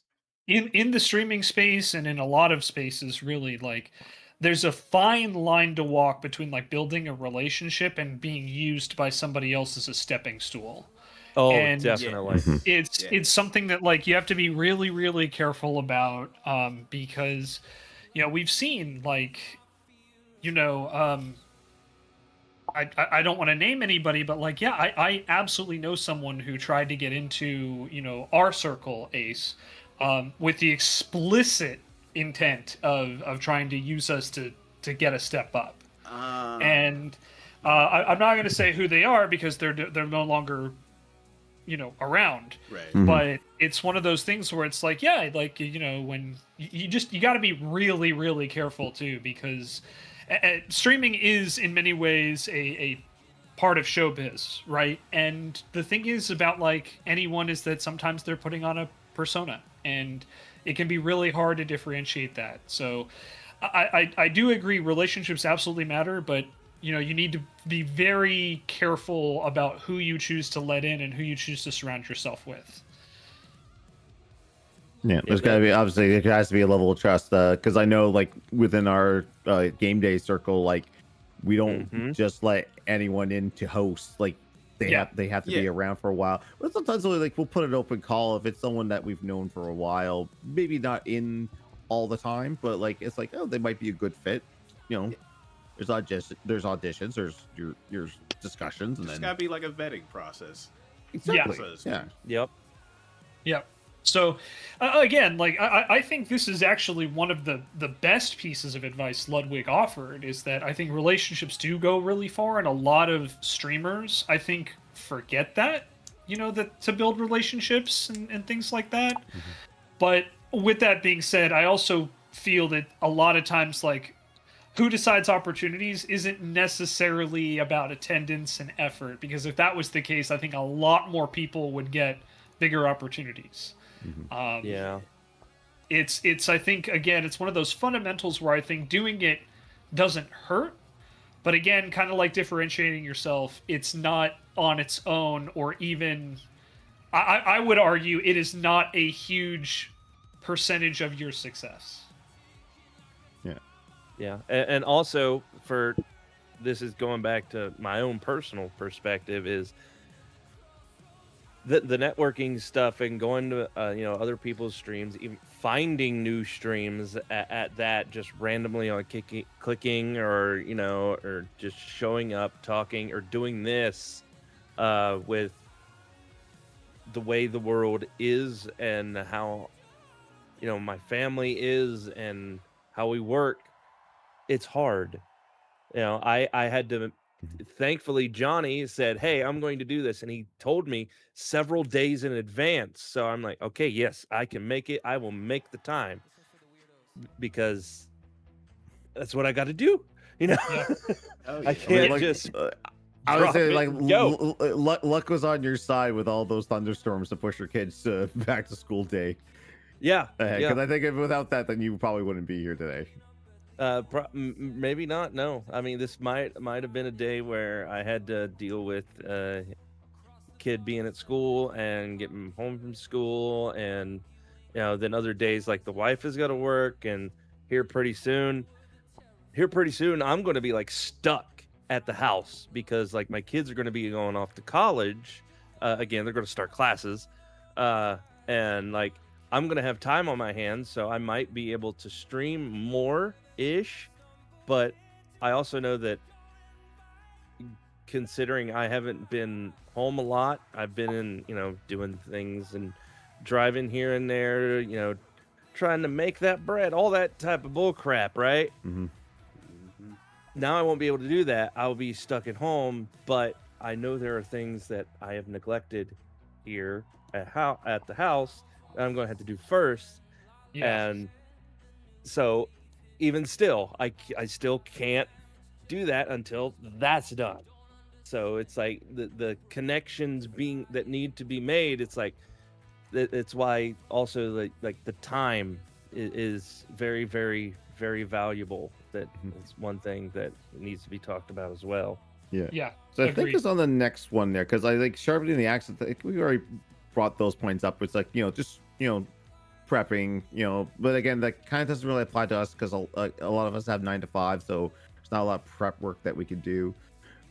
And like I think a lot of this is the same stuff, because like I got these from Community BF on Twitter. Shout outs to Community BF for putting all these slides together. But I think on the second day it was just kind of a repeat, except he did like a revenue breakdown. I'm gonna try and zoom in on that. That was, for anyone, like, I haven't really done this a lot. Again, I don't know Ludwig. I'm not getting paid to do this, but I highly recommend everybody take a look at his revenue breakdown, because I thought that was so insightful. I don't think any other creator has really ever been like this transparent about finances at that level. No. Basically said sponsors are where it's at. That was the key takeaway. But yeah, it was It was extremely interesting as someone who has always wondered about that. Yeah. Um, Interesting and to sobering as well. yes, very sobering. Yes. So, and just go in understanding like you are not Ludwig, right? So like it won't be that your numbers won't be this insane, but just take a look at his numbers. Yeah. Because they're crazy. Yeah, and I'll be transparent. Like for me, like depending on if people use blurb or sound alerts for me, or even sub, I'll be lucky to pull 100 off of Twitch maybe every 3 months or so. That's what I have. And YouTube's a little bit different because YouTube is just purely on-demand stuff that I do on the side. And if I hit the algorithm with a good topic, I can usually pull about 100. 100's the minimum for a payout on YouTube. I'll usually get 100 every couple of months. But that's just nothing to do with streaming. That's just side stuff that I do.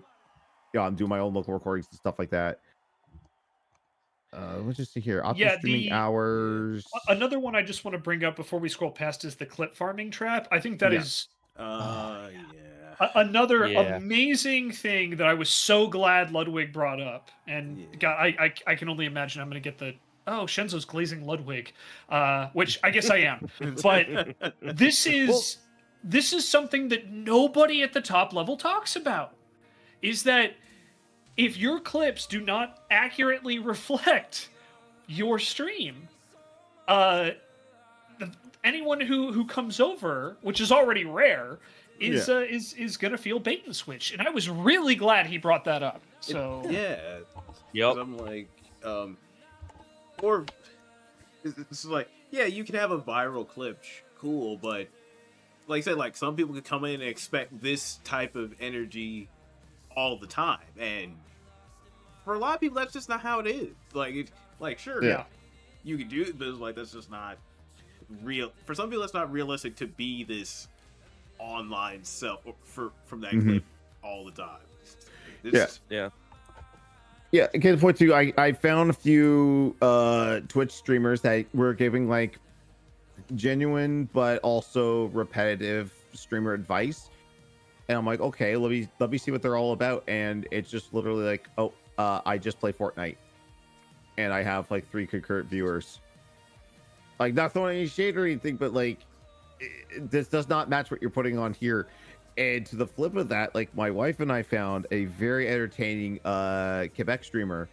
I never know how to pronounce her name. My wife will correct me there. It's Euphrey, but like she's so energetic and she flips between French and English. And like we went to her streams and we watched. It's like, okay, you match exactly what you're putting out here on TikTok, and I appreciate that. Like, this is you. The person I was thinking of is Platty. That Max Gamble, a platypus, if you guys don't know. Aaron mentioned him earlier in chat and was surprised that I didn't name Platty. And like, if you see like an insane clip from Platty, I promise you that's exactly how he is in his stream as well. 100%. That's not taken out of context at all.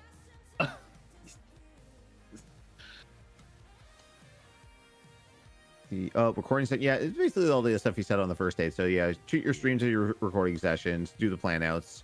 You could get this clip and it could equal out to be this amount. What was on the second page there? Sustainable success. Repeat what works and improve it. Create your own Christmas, a big exciting project. Look forward to 50% viewer turnout every year means constant fresh content needed. Stay authentic. Top growers succeed by being themselves. Well, I agree. I agree and disagree with that. I agree in that I think being authentic is probably the best way to success. I disagree that top growers succeeded by being themselves. Right. In a lot of cases. I mean themselves, but cranked up.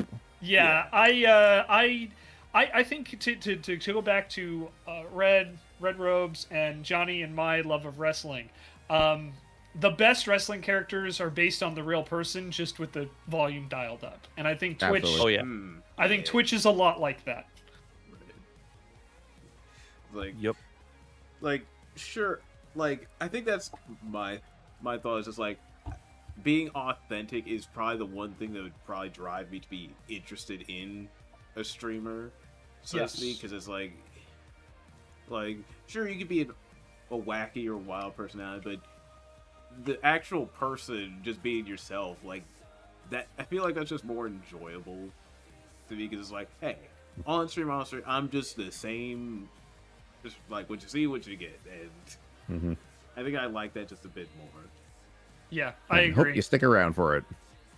Yeah, because I know that that's a big thing for me and my like regular wrestling things. Like every year I try any which way that I can to like make the experience, make the show better, right? And every year I also have big events that are obviously pay-per-views, but there are big ones, you know, like the big four, like the next one coming up. Like it's probably my biggest one outside of the final one that I do, and it's the Rumble. It's a Royal Rumble, and I try and do everything I can to make it as cool as possible. And also a lot of times it's a very long stream as well, and sometimes I even lose my voice. I get so hyped during it.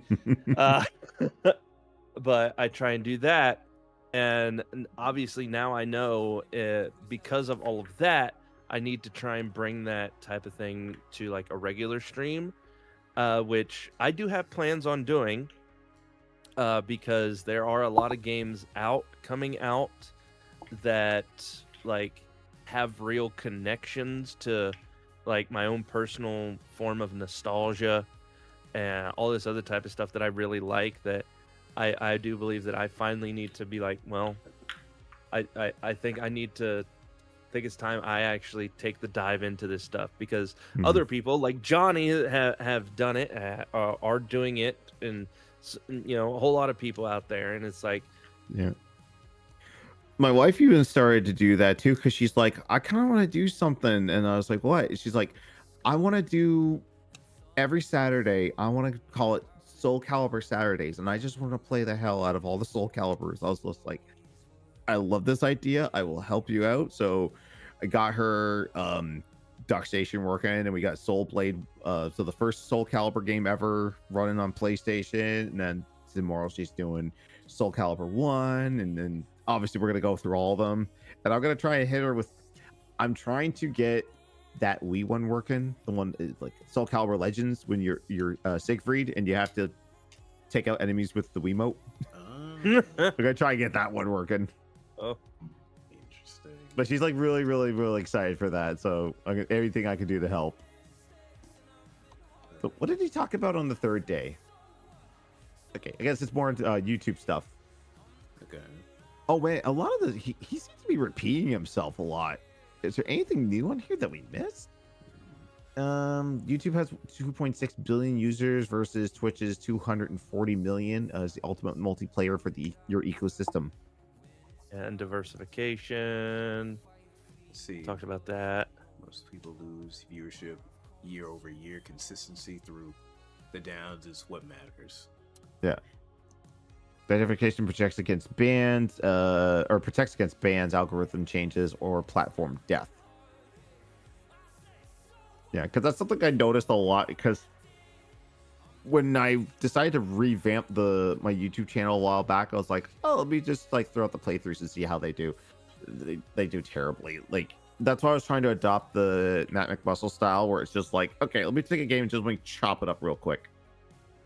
It's not working. I've found that like me just yapping about a topic seems to do better, and it's got to be like a very unniche topic, like Rob, you've seen it. Like I've done like the ROM hacks, the fan games. Oh yeah, like yeah. For some reason those blow up. I'm like, okay, like give me more. Like I'll do more. Yeah, it's like how there's this big explosion of like recomps recently, like what people are doing with them, and like the Pokemon games, like making them like the old Pokemon games 3D. It's like, like that's I saw something about that last week. The one exactly. Gen 1 Red and Blue. Yeah. Yeah, it's diving into stuff like that and talking about it. I could definitely see it being a big deal, because there's a lot of stuff like that out there. It's just you have to find it. Yeah. You gotta get your hands Have on you it. seen the one where they just did Super ZSNES? There's like an update now that you can like 3D rotate.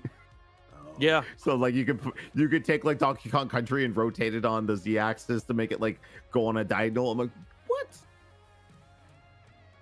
Yeah, and also apparently there is in development. I can't remember the name of it because whenever I hear GameCube emulator, all I can think of is Dolphin. But Right. apparently, there's a new GameCube emulator about to be released, and it can do some stuff that again I'm blanking on, and it is upsetting me because it's supposed to be competition for the Dolphin thing. Oh, I'm gonna have to look into that. Yeah. Yeah, because like I've been like trying to fix the hell out of my Dolphin because I got Triforce working on it. You guys know the Triforce is the arcade architect that they use for the arcade version of Mario Kart F-Zero AX. And I think there's like another game that they use on that, but you could easily put those on there. But man, you're gonna have to.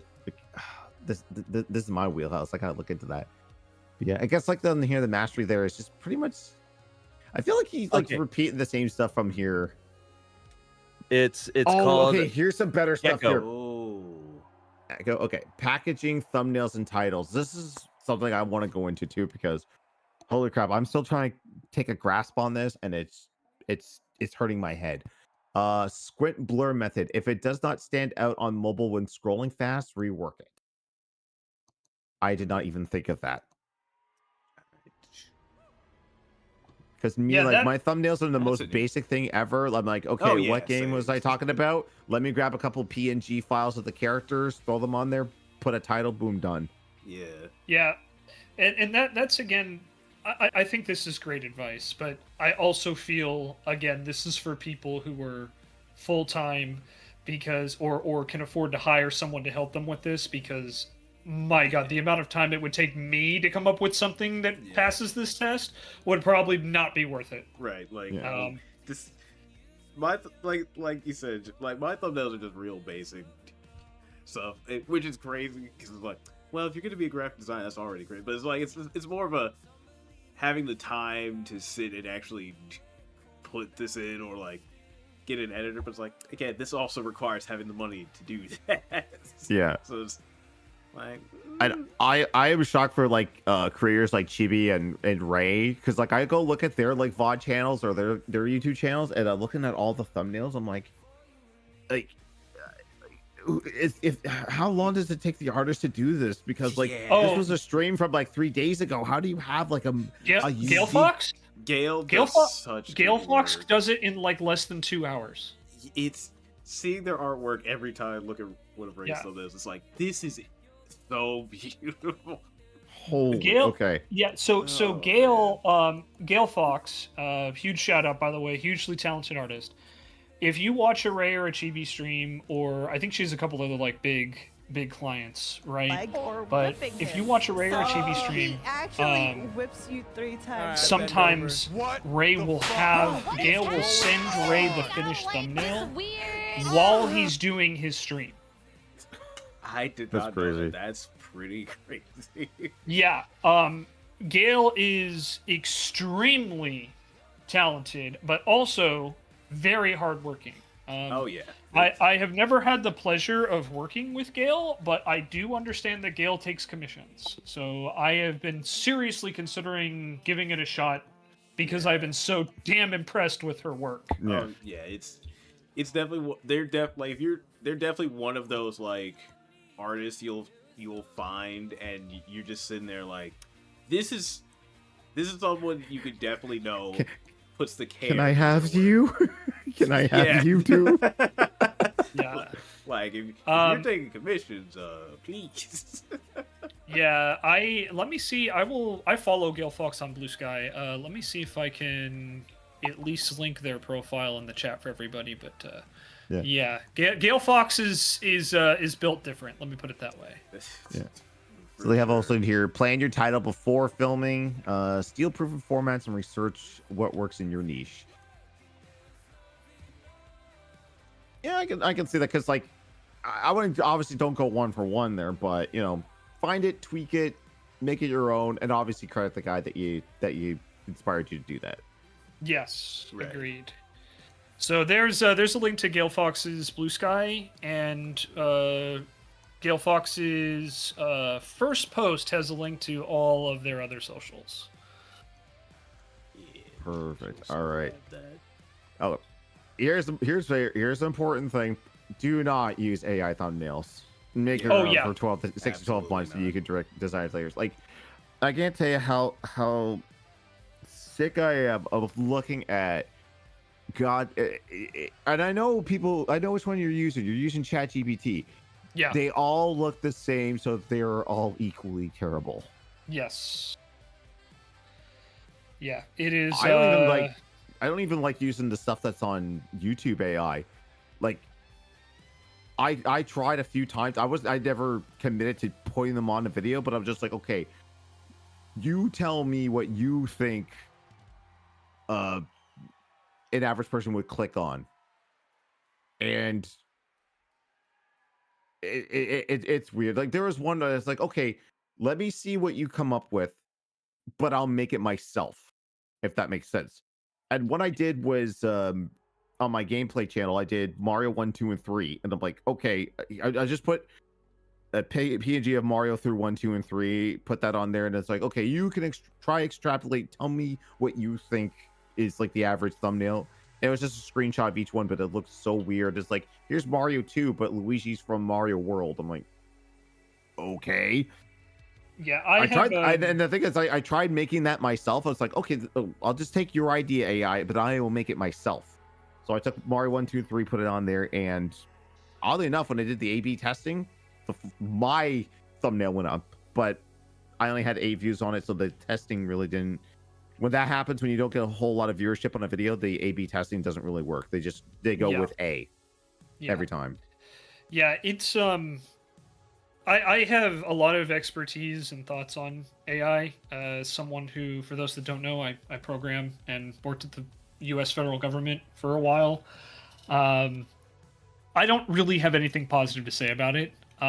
There's circumstantial things I think that machine learning can be used for, but I will promise you that everything that's being pushed right now by like any major company is not that.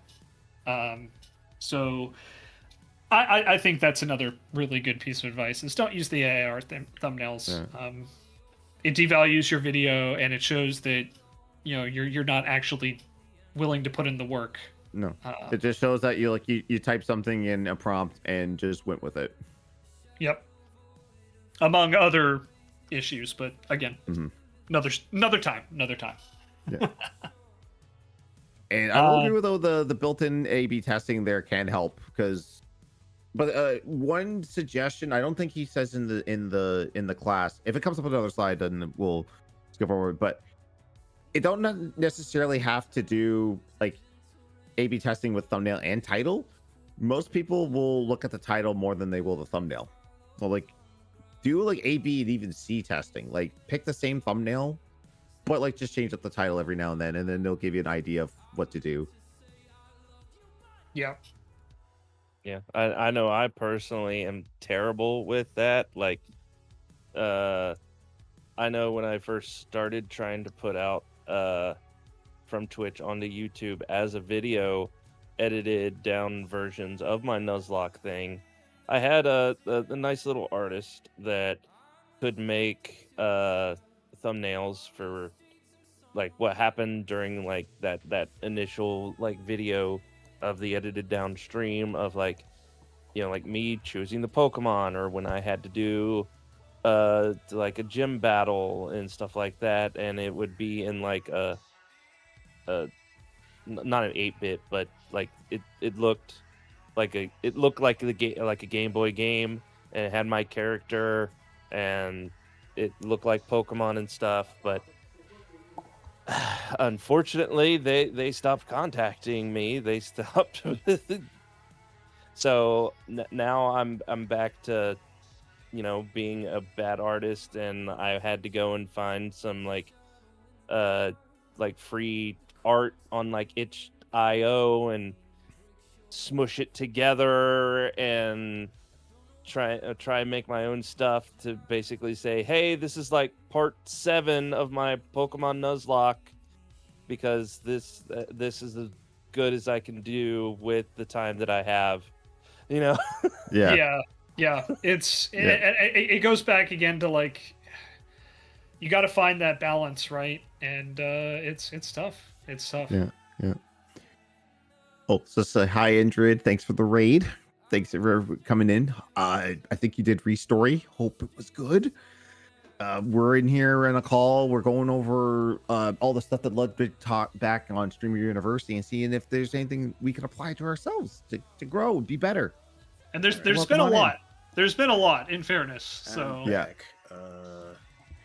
Back to as you were about thumbnails, you just reminded me, because I'm like, I found like I had to find some like through Fiverr, and like some are good, and then again there are some that just, and I feel like I have seen that just use AI as like that's just their whole basis of you, and it hurts because like I said, like machine learning can have its uses, but if that's the only thing, if you're just using that just as all of it, it's like you're not doing it yourself. It's just machine,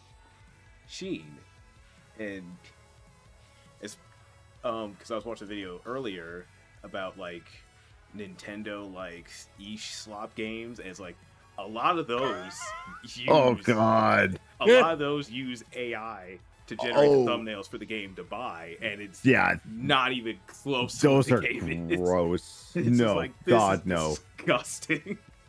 It's just and Max Weird Art. No, we're not talking about Ludwig stealing art. No, we're talking about like the lessons he taught at Streamer University. I don't know if he I don't follow his content, so I don't know if he ever used AI for a thumbnail. Maybe he did, maybe he didn't, but I don't think he did, because he was very staunch against it, because someone had their hand raised on that class and said like, hi, how do you feel about AI? And he said, excellent question, don't do it. Right. Because people tend to turn away from it. Yeah. SSDF. So this one's here for like the content strategy and intro. So like the 4 P's: premise, problem, plug, payoff. So basically, yeah, hook them in, tell them what the stakes are. I don't know what CTA means. Is it like the conversion times? It's the call to action. Oh, Call to action. Okay, thank you. Yeah. Thank you. And then payoffs. Tease what happens. I've been seeing that a lot with a lot of other creators. There's one I follow that her name's Holly, and she started doing just watch alongs of movies she hadn't seen before. And before it was just like, hey, quick intro, I'd never seen this movie, like, and then watch the movie and then intercuts her reactions. But now she's flipped it up where it's like coming up and it shows like her reacting to one part of the movie later on, and then she gets into her intro. So she's got a hook, and then she tells you what's going on, and then watch the movie along with that, and it seems to work.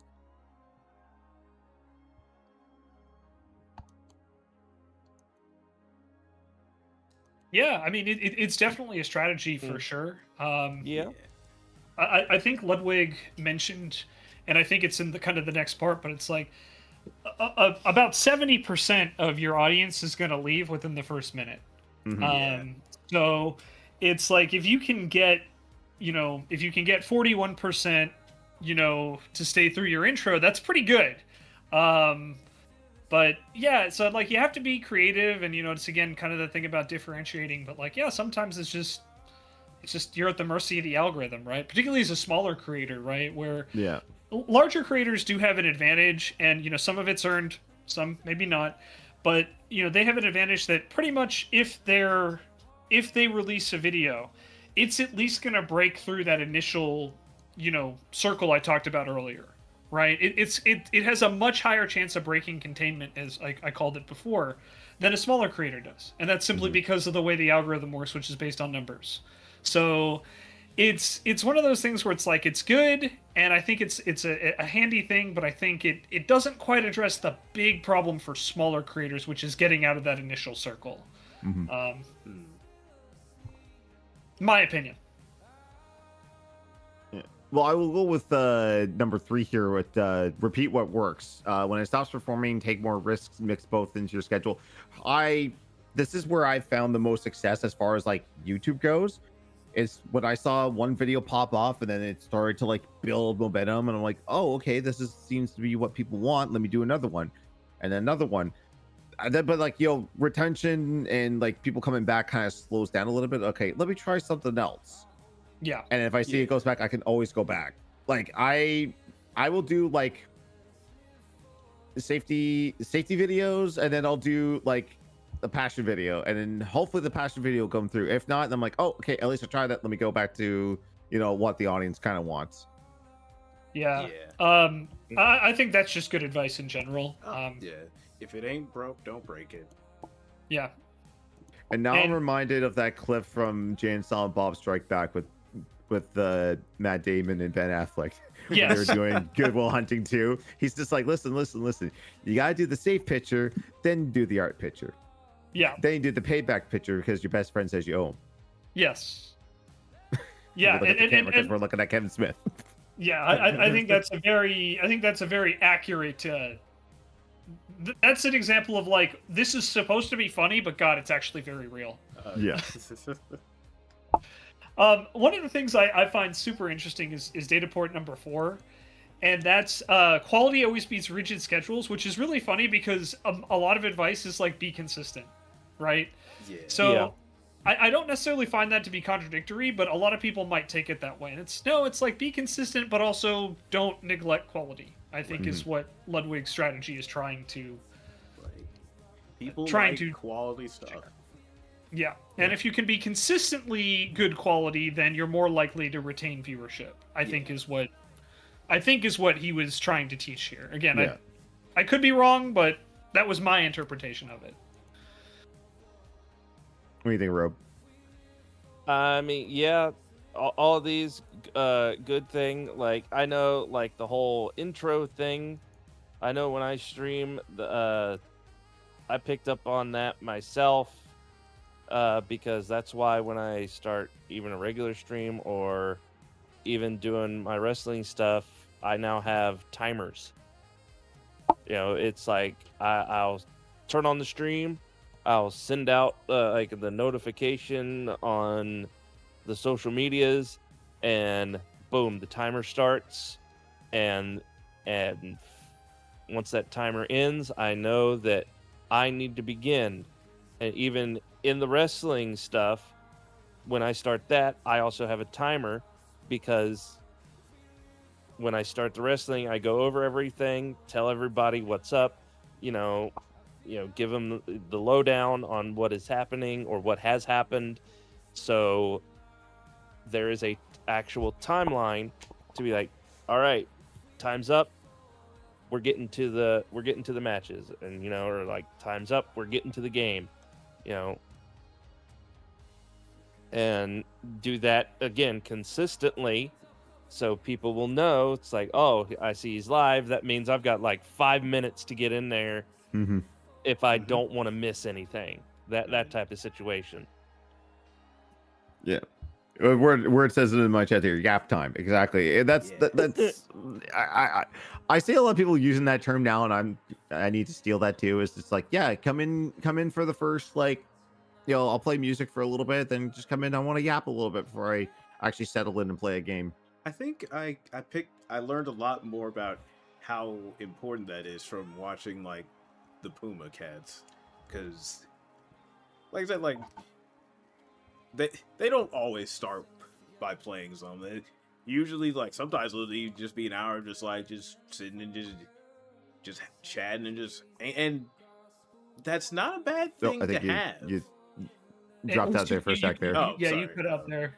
What part did I cut out at first? I think it's just like you were getting into like Vin and Puma talking for about an hour time before they even get into the game. Yeah, because maybe not even get into it. Yeah, it's like they just they'll just sit, relax, just have a nice little conversation with everybody, and that's also fun and relaxing because like it's just a time for you to just be able to get to talk with your community, because sometimes you may not get that, depending on how big or large the community is. Because once you get into what the main point of of your stream is, you may miss like a comment or here or there. So it's like having that little time in between. Like you could schedule it how much you want it to last as well. Just like having that little time in between is good. Just good community building time. Yep. Yeah. And I also say, like, you know how to read the room too, because at some point, like you could just yap, and then like there'll just be so much dead air. At that point, it's like, okay, if it's not, if nothing's progressing, just get into the game. Like, don't have to have it's like, okay, I'm yapping. I set myself to like an hour of yapping, but I only had like 20 minutes of yapping. I'm not gonna just say, okay, let's just hang around for 44 more minutes. Just get on with it. Right. This is like. Yeah, my community would probably say I just never shut up, so, And I mean, they're not wrong, so... Yeah, and it's not like even if you do start the game after a certain amount of time, it's not like, well, depending on the game, you can yap during the game. I mean, there are people out there that do that regularly. Oh, yeah. I know I do it. That's one of the main things that I do, because people come in, they talk. They'll say this, they'll update like with breaking news if something randomly comes out on the Nintendo Switch Online system and all that type of stuff. Oh yeah. Yeah. That's my thing.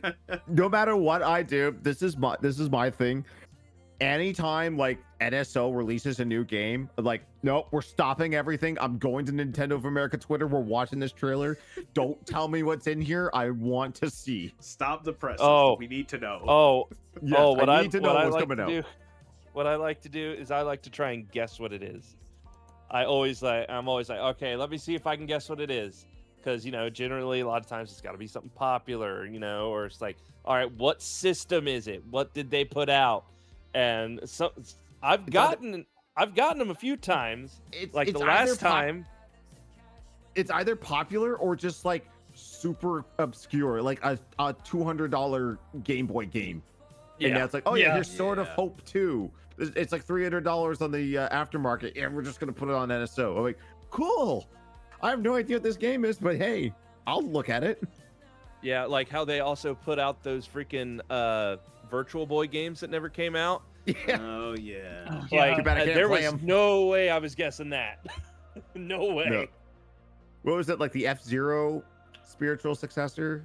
Yeah, and something else. Yeah. I need to get me one of those cheap VR headsets off of Amazon to play those. I'm not paying $100 to Nintendo for the authentic one. Because I'm only gonna play it once, and probably that's it. Yeah, to again kind of bring us back here. Back on the track. I feel a lot of this advice is definitely more for people who are already established. Again, I'd probably say at partner for minimum.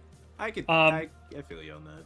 Just because, like, most of us, for example, we don't have the resources to poach talent.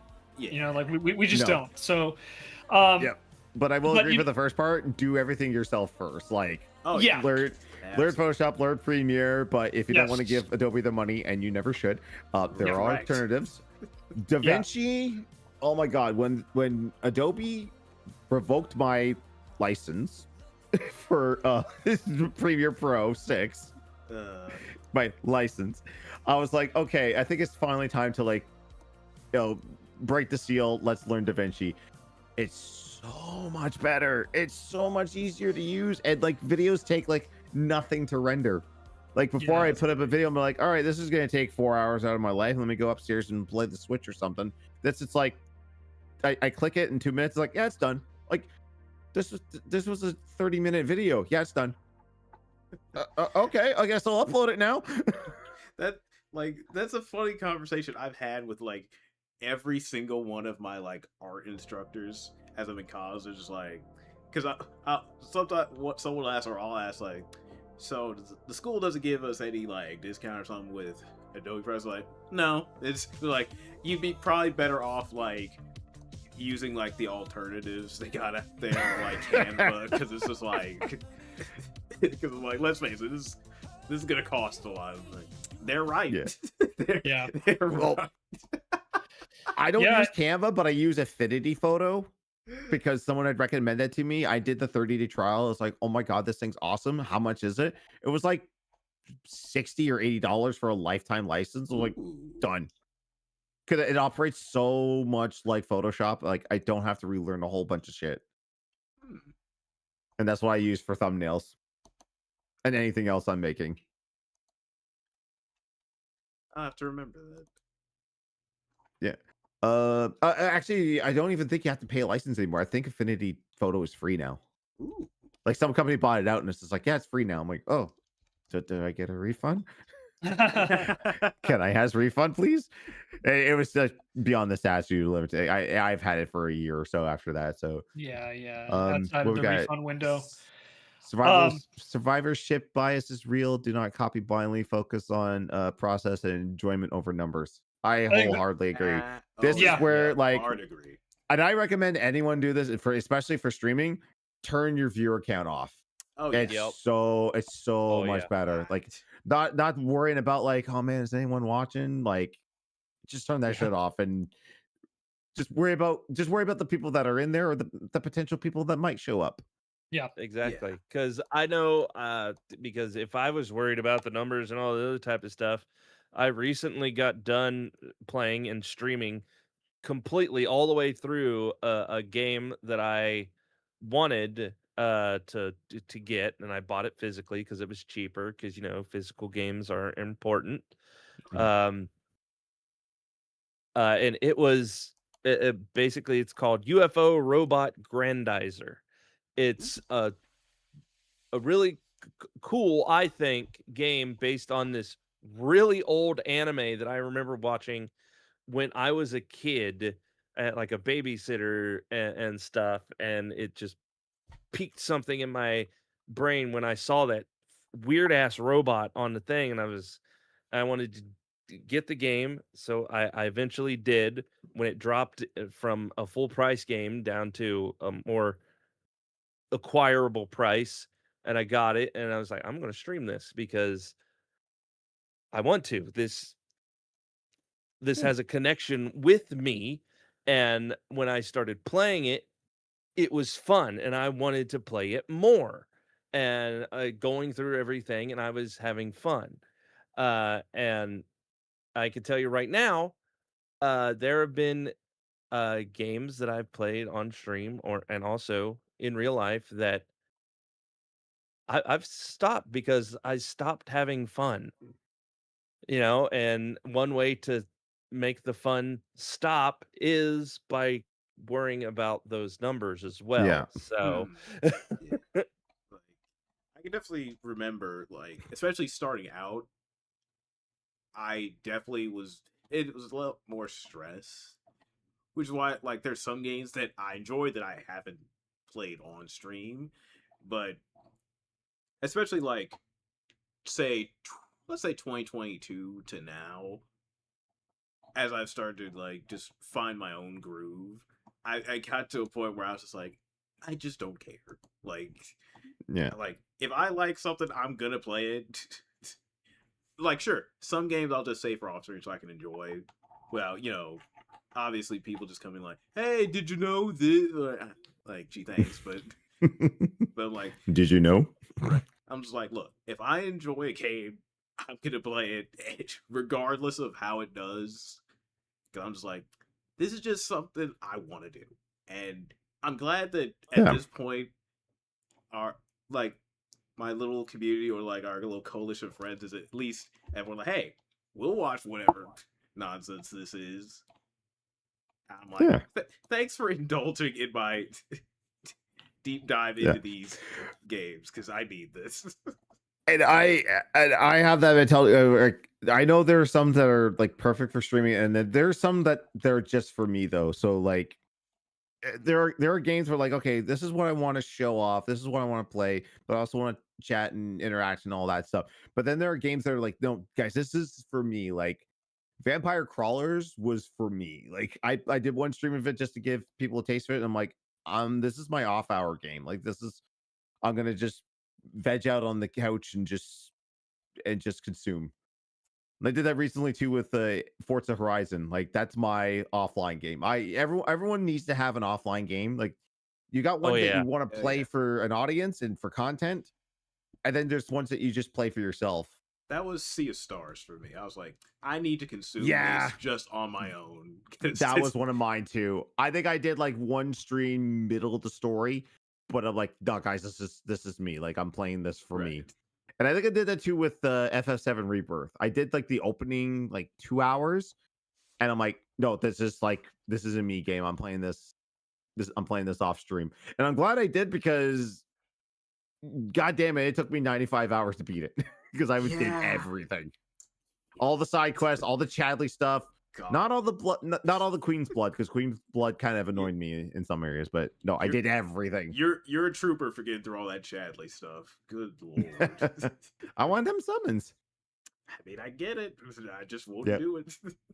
Yeah, but I will go back to it for a stream next year, like before Revelation comes out. I am going to replay Remake and Rebirth, but probably in story mode so that I don't have to worry about like grinding and leveling. And just like, oh, I just want to experience the story, and let's talk about the story. Let's speculate on what Revelations could possibly be. Mm-hmm. And I wholly agree with part 3 here. Start posting now. Imperfect is fine. Capitalize on momentum immediately. I can't tell you how many content creators have told me this in like live streams or just like Q&As at conventions. Your first videos are going to suck. Because you don't know what you're doing. You're not going to know how to mix everything, but that's okay. You get better over time. Right. Yes. Like it's just the start. Oh yeah. Like everyone's not perfect at like video editing and stuff like that at the beginning. Absolutely no. You got to find it's just like you just need a foothold to start and then build upon it. Mm-hmm. And then with 4, everyone falls off. What you do in those moments determines whether you rise again. Oh yeah. I think I don't know about that. That's kind of a whole can of worms, especially with like people that are in the public eye that get canceled. Well, no, okay. Let's put it this way. Or we're talking about like fall off. I've fallen off. All right, I've had to stop streaming several times over the many years I've done this because of extreme, outside factors. All right, like most recently, I've been very open about it. It was this year when it got an incredibly cold spell. I got the flu. Yeah. The freaking all my water pipes under my house broke, and I had to do all that type of. I had to completely redo the plumbing. I could not stream, and that's on top of the fact that if you do not know, I am a little bit on the disabled side because of my bad leg. And I had to do all this, so I had to focus on that. I could not stream. I couldn't. Mm-hmm. I just couldn't. I did not have the strength and everything else, so I fell off. And like obviously before that was the really big one was me when I did get hurt. I actually had the accident that did this to me, and I was gone for a while because, well, I was literally laid up in bed. And, of course, there's obviously little times where it's like, well, I'm sick.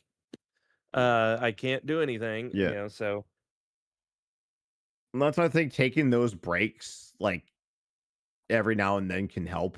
Because, like, if like I said, if you go like full force 24/7, you're gonna burn out quickly, and you're gonna hate doing any type of content creation. Oh yeah. Yes.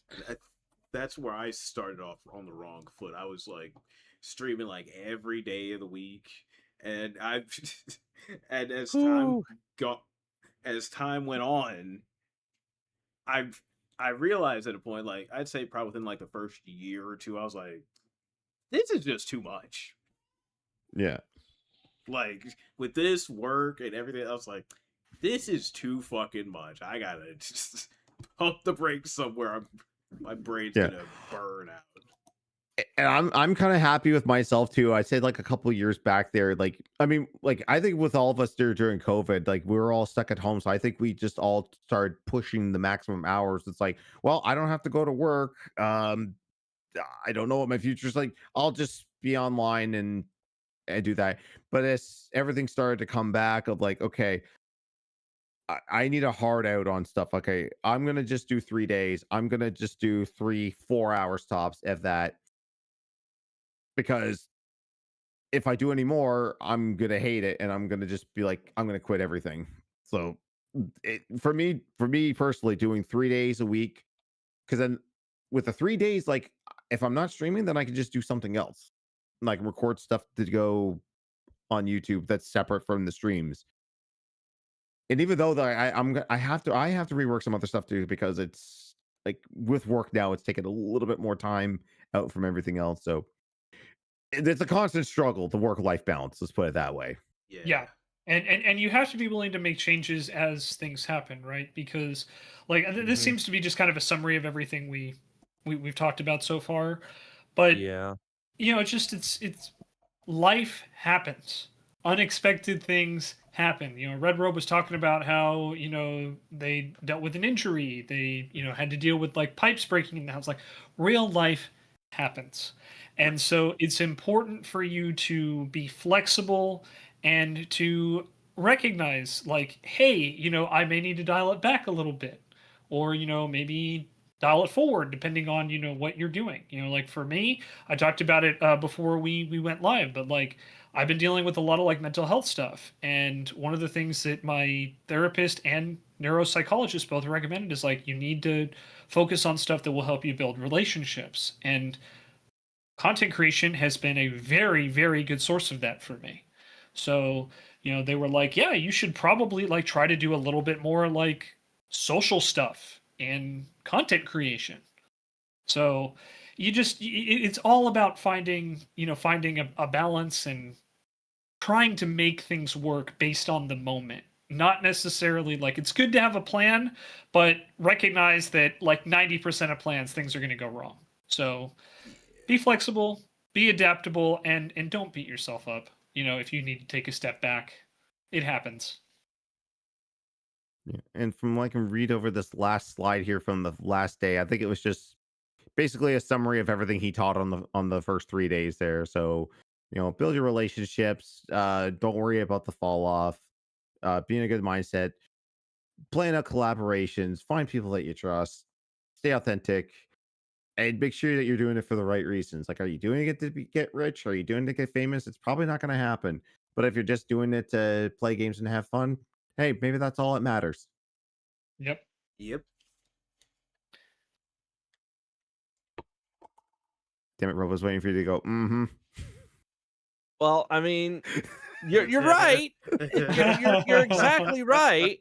And the reason as a last thing for me to yap on is like the people at the Streamer U, they're going there to obviously try and become popular, and the big thing is growth. Like that's what everybody wants. They want eyeballs on their stuff. They want to grow, whether it's grow like just people watching their content or just the audience or the overall community in general. Like for no matter what it is. Okay, but again, having to take a step back for things in real life is a real thing. Streaming should not make your life worse, right? Yeah. Yes. Because like he said, uh if you go at it 8 hours a day, 8 days a week, 369 days a year, and you go from 200 to 500 viewers or whatever it is, but all of a sudden, like for me, it's like all of a sudden your wife hates that you're streaming. I like all of a sudden I'm not seeing my kids. You're burnout. All of a sudden you hate the go live button. Yeah. You suddenly have no. It's like you did you really grow? Did you really grow at that point? Yeah. you sacrifice so much. It's like, oh yeah, I've got all this viewership. It's like, okay, what about your real life situation? Oh, that's gone. Yeah. Yes. Look, something I'll go back to with what Shenzo brought up because it reminded me about it. It's it's about your mindset and self worth. Like your mental health is very important, and it's some, especially in the content creation space, I've just started to take more seriously because, like I said, sometimes you take time away, like either injury, life, and mental health is could also be one of them. Like I said, like you could be you could be have your nose to the grindstone for content creation, and then like you've like the things that did matter in your life could be just gone now because you did all, and it could be a real take a real bad hit to your mental health, or it could just be you, your mental health's already taken a chunk just from everyday things, and you have to remember that you need to take care of yourself for sure because your community can see sometimes when something's wrong, Hmm. and and if you have to take some time away just to take care of yourself, there's nothing wrong with that. Like taking time to help make sure you're in a better mind space is never a bad thing because you there's nothing wrong with there's nothing wrong with committing yourself to a goal and stuff, but if you're not in your best mindset for this when this goal is your priority, Yeah. Mhm. it's going to show in what you've created or made. So Yeah. sometimes you'll just have to take a step back and ask yourself, like, maybe it's just time to just step away for a while. Like, and Yep. your your community will understand. Like, sure, they may be sad that you're not there for like a few months or so, but they'll at least understand that this was something you had to do for you, Hmm. and there's nothing wrong with that. Yep. And to build upon that, like whether it's for your stream out there, Ace Scorcher, or my stream, or even over there where we're all together on like game days for good. Like obviously we want to grow and we want to go in there and do things, and it simply growing isn't the thing, but because like for game days for good, we have a limited time. All right. We Yeah. stream Right. 2 days for so many hours.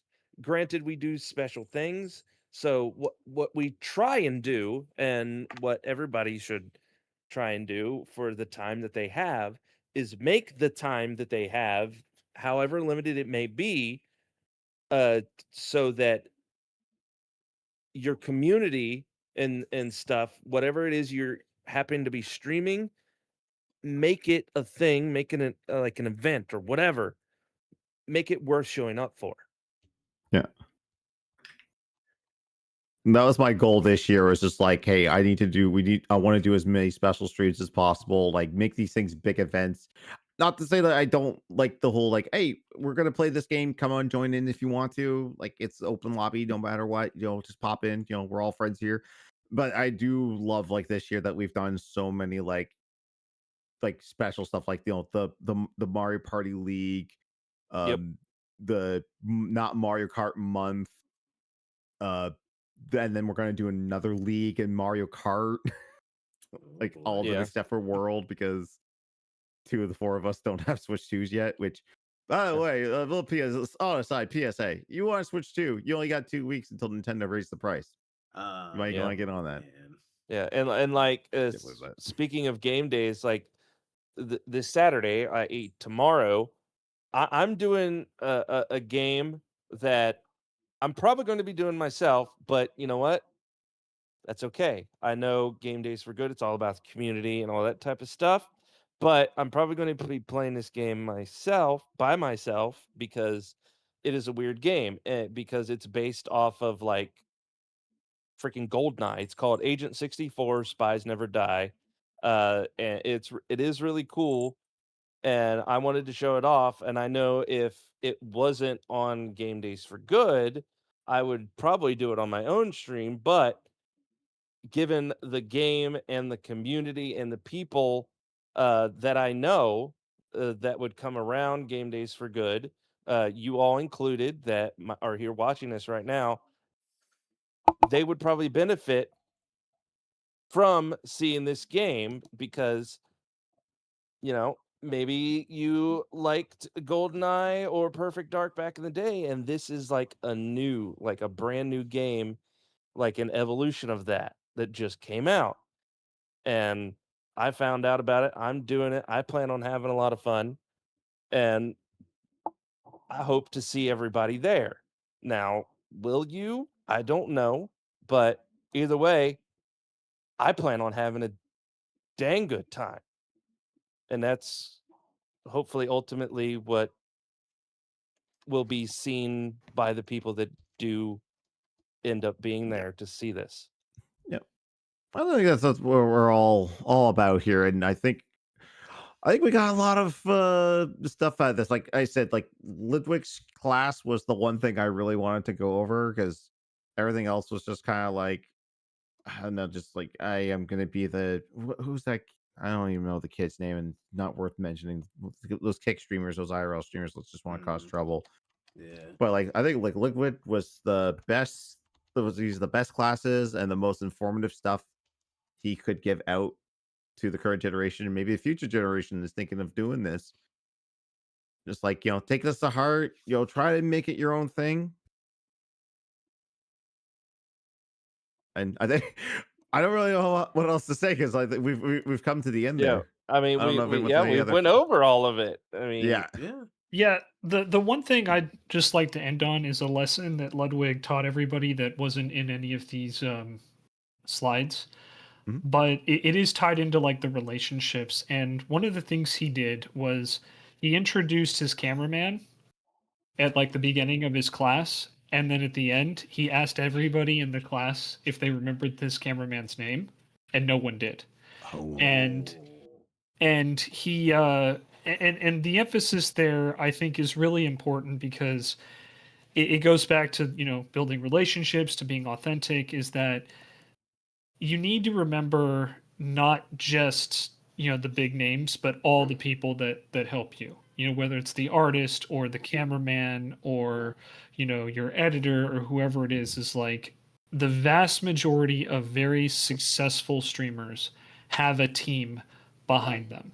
To use hang time, Regina did so much work on Yeah. the bot that Oh, they yeah. use every day, Yeah. as an example. Absolutely. Their mod team as a whole that manages the community. Chelsea, who handled a lot of the business stuff behind the scenes.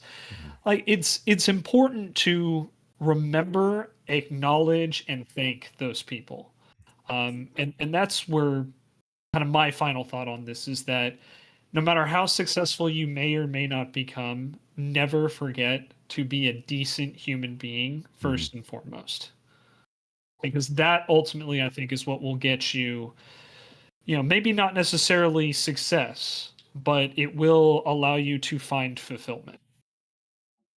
Absolutely. Thank you for that. For sure. And I at that point, I think we're done on this. I want to thank everyone that was on here. Robe, Ace. Sorry, I was going for Vin, but Vin's not here. Sorry, you could. I hope I hope everything's going well. Like I said, it was a last minute cancellation, but I hope we could do something like this again in the future on a different topic. So then I'll have you back on for that. But so again, Shinzo, Ace, Rope, thank you so much for taking time out of your nights to come in, do this stream, have this chat. I had a good time. I hope chat in everyone's respective chats, and Ace's chat and Shinzo's chat. I hope you all have a good night. I hope we entertained and informed. I got an Indeed from Wordman. I'll take that. Yeah. Thanks everybody. This was a good chat. This was a great time. Yeah, so we'll definitely have to do this again. So I'm gonna hop out of the call. I'm gonna say because I don't really have anything else planned here. So I'm going to say goodnight to my side. And again, so before I forget, whether you're in my chat or Shinzo's chat, Ace's chat, if you haven't followed everyone in here, please do that. We all do various stuff on various places, and we would love for you to everyone be part of everything there. So go follow Shinzo if you haven't already. If you're on my side, if you haven't followed Ace, go follow Ace. Go follow Rope. I know most of you on my chat are probably already following Rope, but if you're not, go do it. Yeah, you might see something you like. Yeah. You never know. Yeah. Yep. But yeah, again, Johnny, thank you for hosting, and everybody thanks else. for setting this up. Thank you for your time and your input. I appreciate it all. Thank you. It's a great time. All right, I'll talk to you fellas later.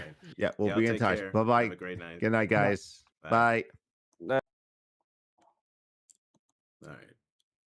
That was a very good little chat about a lot of the stuff when it comes to content creation.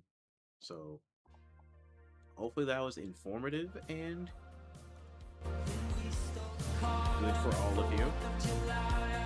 I had a great time. Lovely people for sure. So go follow them, go check them all out. Thank you guys for watching this little impromptu. We're gonna send y'all out somewhere nice. Let's see. You know,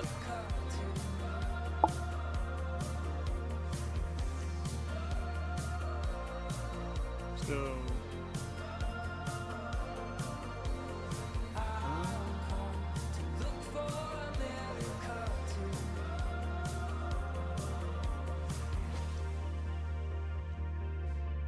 I'm gonna go raid Chintella, send y'all over there. They're playing Pokemon, so check them out. I'll see you guys back Monday for just our regular stuff. So till then.